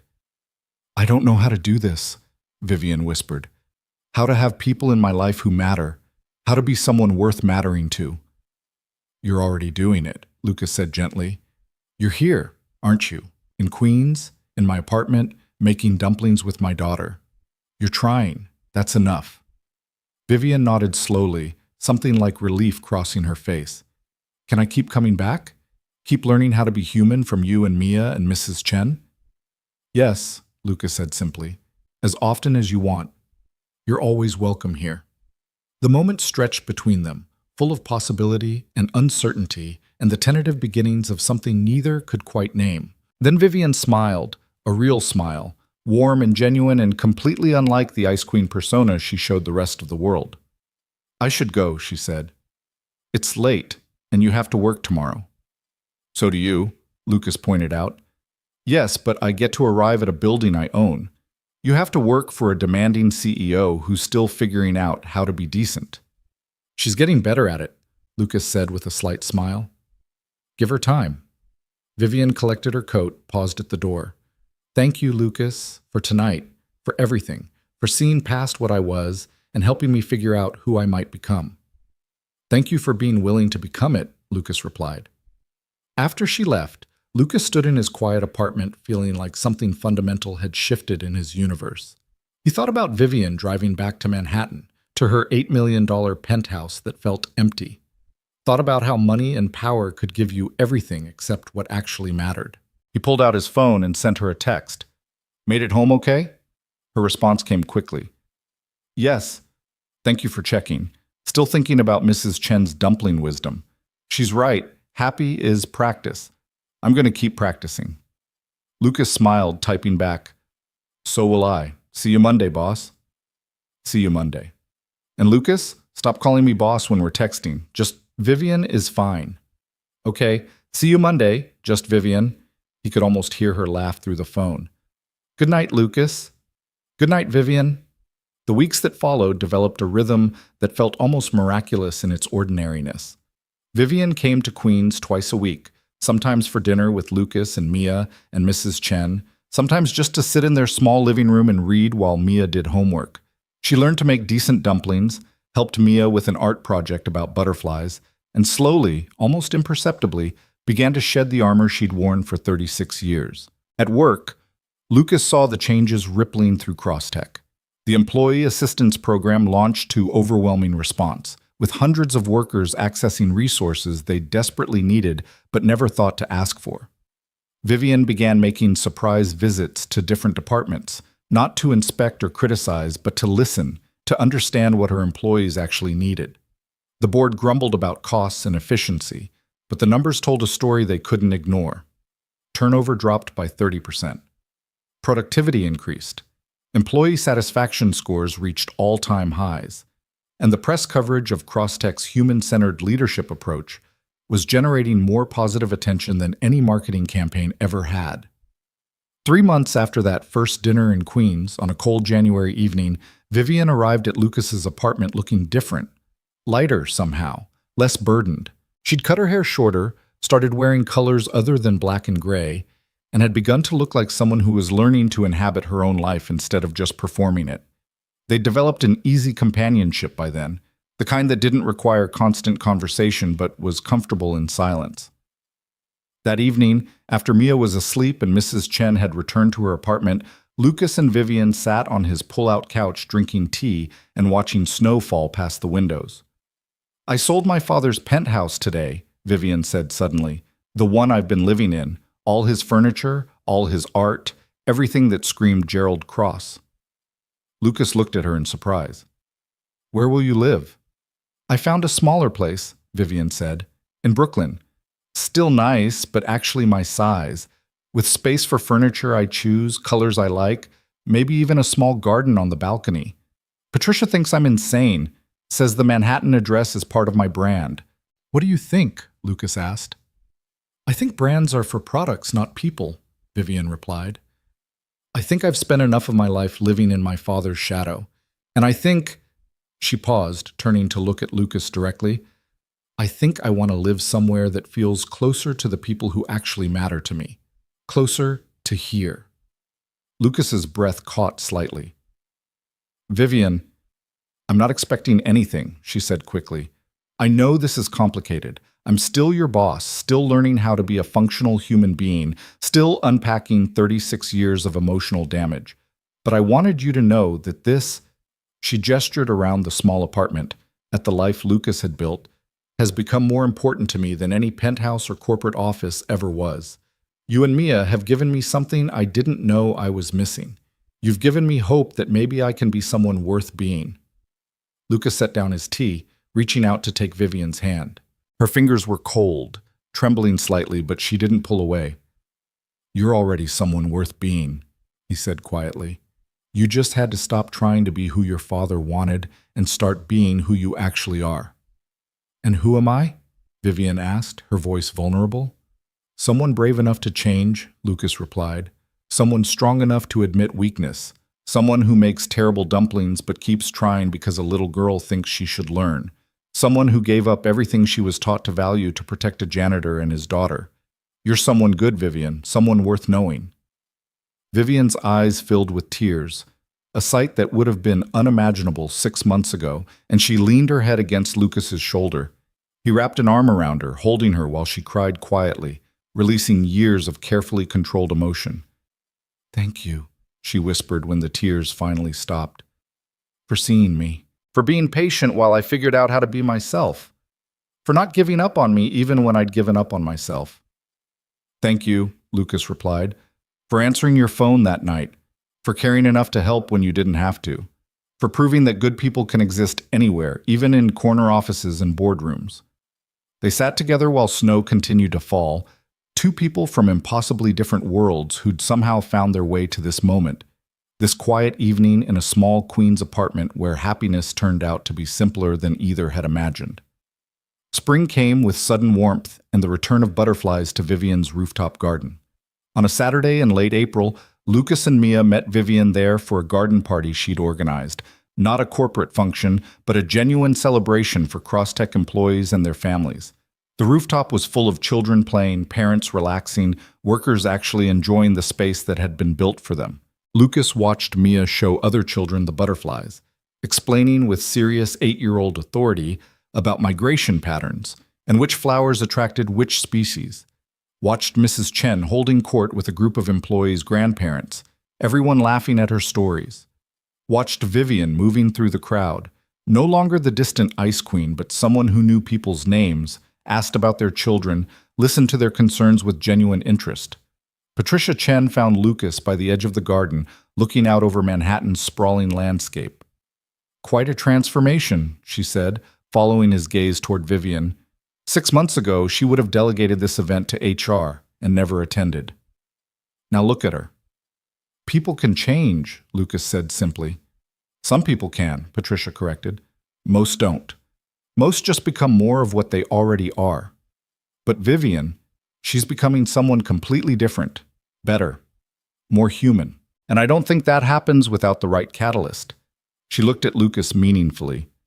"Thank you, Mr. Ward, for being whatever she needed you to be, for showing her that power doesn't have to mean isolation, that success doesn't require sacrificing your soul. Crosstech is better because you're here. Vivian is better because you're here." "She did the hard work herself," Lucas said. "I just reminded her it was possible." "Sometimes that's exactly what people need," Patricia replied. "Someone to believe in them until they can believe in themselves." As the afternoon stretched into evening, as the party wound down and families began to leave, Lucas found himself standing with Vivian at the edge of the rooftop, watching the sun set over Manhattan in shades of gold and rose. "I've been thinking," Vivian said, her hand finding his naturally now, their fingers intertwining with the ease of practice, "about what Mrs. Chen said, about happy being practice." "Yeah," Lucas prompted. "I think I'm getting better at it," Vivian continued, "at being happy, at letting myself care about people, about letting people care about me, at building a life instead of just surviving one." She turned to face him, her expression open in a way that would have been impossible 6 months ago. "I'm still not good at this. At relationships, at vulnerability, at all the things normal people learn when they're young. But I'm learning. And I wanted you to know that I'm—" She took a breath, gathering courage. "I'm falling in love with you. With your daughter, with Mrs. Chen and your apartment and the life you've built from nothing except determination and dignity. And that terrifies me, but it also makes me hopeful in ways I never thought I could be." Lucas's heart was pounding, but his voice stayed steady. "I'm falling in love with you too," he admitted, "with who you're becoming, with how hard you're working to unlearn everything your father taught you, With the way you look at Mia like she's precious, with your terrible dumpling-making skills and your willingness to keep trying anyway. He squeezed her hand gently. I don't know what this becomes, Vivian. I don't know how we navigate the complications of you being my boss, of our lives being so different, of all the reasons this shouldn't work. But I know I want to try. I know that what we have is worth fighting for. So we fight, Vivian said simply. We keep practicing at being happy. We keep showing up for each other. We keep building something real, even when it's messy and complicated and imperfect. Even when it's imperfect, Lucas agreed. They stood together as the sun set, as butterflies returned to their evening roosts, as the city transformed from day to night. Behind them, Mia was drawing a picture of the garden, her tongue sticking out in concentration. Around them, the space hummed with the afterglow of celebration, of community, of people coming together. Below them, Manhattan sprawled in all its complicated glory, millions of stories intersecting, millions of lives being lived in quiet desperation or loud triumph, or most commonly, in the space between where people just tried to survive and sometimes, if they were lucky, found moments of grace. Lucas thought about where he'd been 6 months ago, fired, desperate, convinced that hope was a luxury he couldn't afford. Thought about the day Vivian Cross had said, "You're fired," and he'd walked out with dignity instead of anger. That moment had changed everything, had cracked something open in both of them, had started them on paths that led here, to this rooftop garden where a billionaire CEO and a maintenance supervisor stood hand in hand watching the sunset. "Thank you," Lucas said softly. "For what?" Vivian asked. "For being different than I thought you were, for proving that people in power can choose kindness, for showing my daughter that the world still has good people in it, even in the places where you'd least expect to find them." "Thank you," Vivian replied, "for not letting me give up on myself, for believing I could be more than my father made me, for giving me a reason to become someone worth being." Mia ran up to them, her drawing clutched in her hands. "Look, I drew all of us. There's Daddy and Miss Vivian and me and Mrs. Chen and all the butterflies." The picture was pure 8-year-old art, figures with stick bodies and oversized heads, butterflies that looked more like colorful blobs, but rendered with such love that it was beautiful anyway. In Mia's drawing, they all held hands, connected in an unbroken chain beneath a sky full of butterflies carrying messages to heaven. "It's perfect," Vivian said, and meant it. "Can I keep it?" she asked Mia. "To put in my new apartment?" Mia beamed. "Yes, it's for you. So you remember that you're part of our family now." Vivian's eyes went bright with tears again, but this time they were tears of joy rather than grief. She knelt down to hug Mia, holding her with the kind of fierce tenderness that came from finally understanding what love actually was. "I'll treasure it forever," Vivian promised, "just like I'll treasure all of you." As they left the rooftop that evening, Lucas and Mia and Vivian walking together toward the elevator, the butterflies settled into their evening quiet, and somewhere in that high garden above Manhattan, miracles became ordinary. Because that's what had happened, really. Not a fairy tale transformation or a dramatic rescue, but something quieter and more profound. Two people from different worlds had seen each other's humanity and decided it mattered more than the distance between them, had chosen to build bridges instead of maintaining walls, had learned that sometimes the bravest thing you can do is let yourself care about someone, even when everything in your history tells you caring is dangerous. Vivian Cross would never be perfect at being human. She'd spent too many years learning the opposite, and some lessons left scars that never quite healed. But she kept practicing, kept showing up, kept choosing connection over isolation. Lucas Ward would never stop carrying the weight of raising his daughter alone, of losing his wife too young, of knowing how quickly stability could evaporate.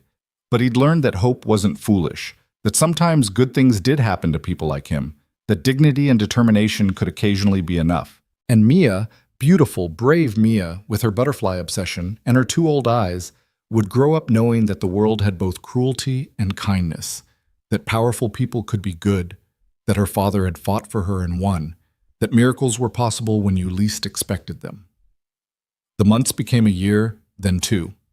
Crosstech Industries thrived under Vivian's increasingly human leadership, becoming known not just for profit margins, but for actually caring about employees. The Employee Assistance Program expanded, saving dozens of families from financial disaster. The company started winning awards for workplace culture, for innovative benefits, for being the kind of corporation that proved business and compassion weren't mutually exclusive. Lucas and Vivian navigated their complicated relationship with care and patience, building something solid from the unlikely foundation of a firing that had become a beginning instead of an ending. They moved slowly, mindfully, always aware of Mia's needs, of workplace appropriateness, of the thousand ways their story could go wrong if they weren't careful. But mostly, it went right. They became a family, Lucas and Mia and Vivian and even Mrs. Chen, who declared herself honorary grandmother to everyone involved. Not a perfect family, but a real one, built on choice and effort and the daily practice of caring about each other. And on spring evenings, when butterflies returned to the rooftop garden, you could find them there together. Mia pointing out monarchs to children who'd never seen them before. Lucas maintaining the garden with the same dedication he'd once brought to invisible janitorial work. Vivian watching them both with an expression that was no longer ice but warmth, no longer distance but presence, no longer the carefully constructed mask of someone who'd forgotten how to feel, but the open face of someone who'd finally remembered. The city sprawled below them, indifferent and enormous. But 60 floors up, in a garden that shouldn't exist but did.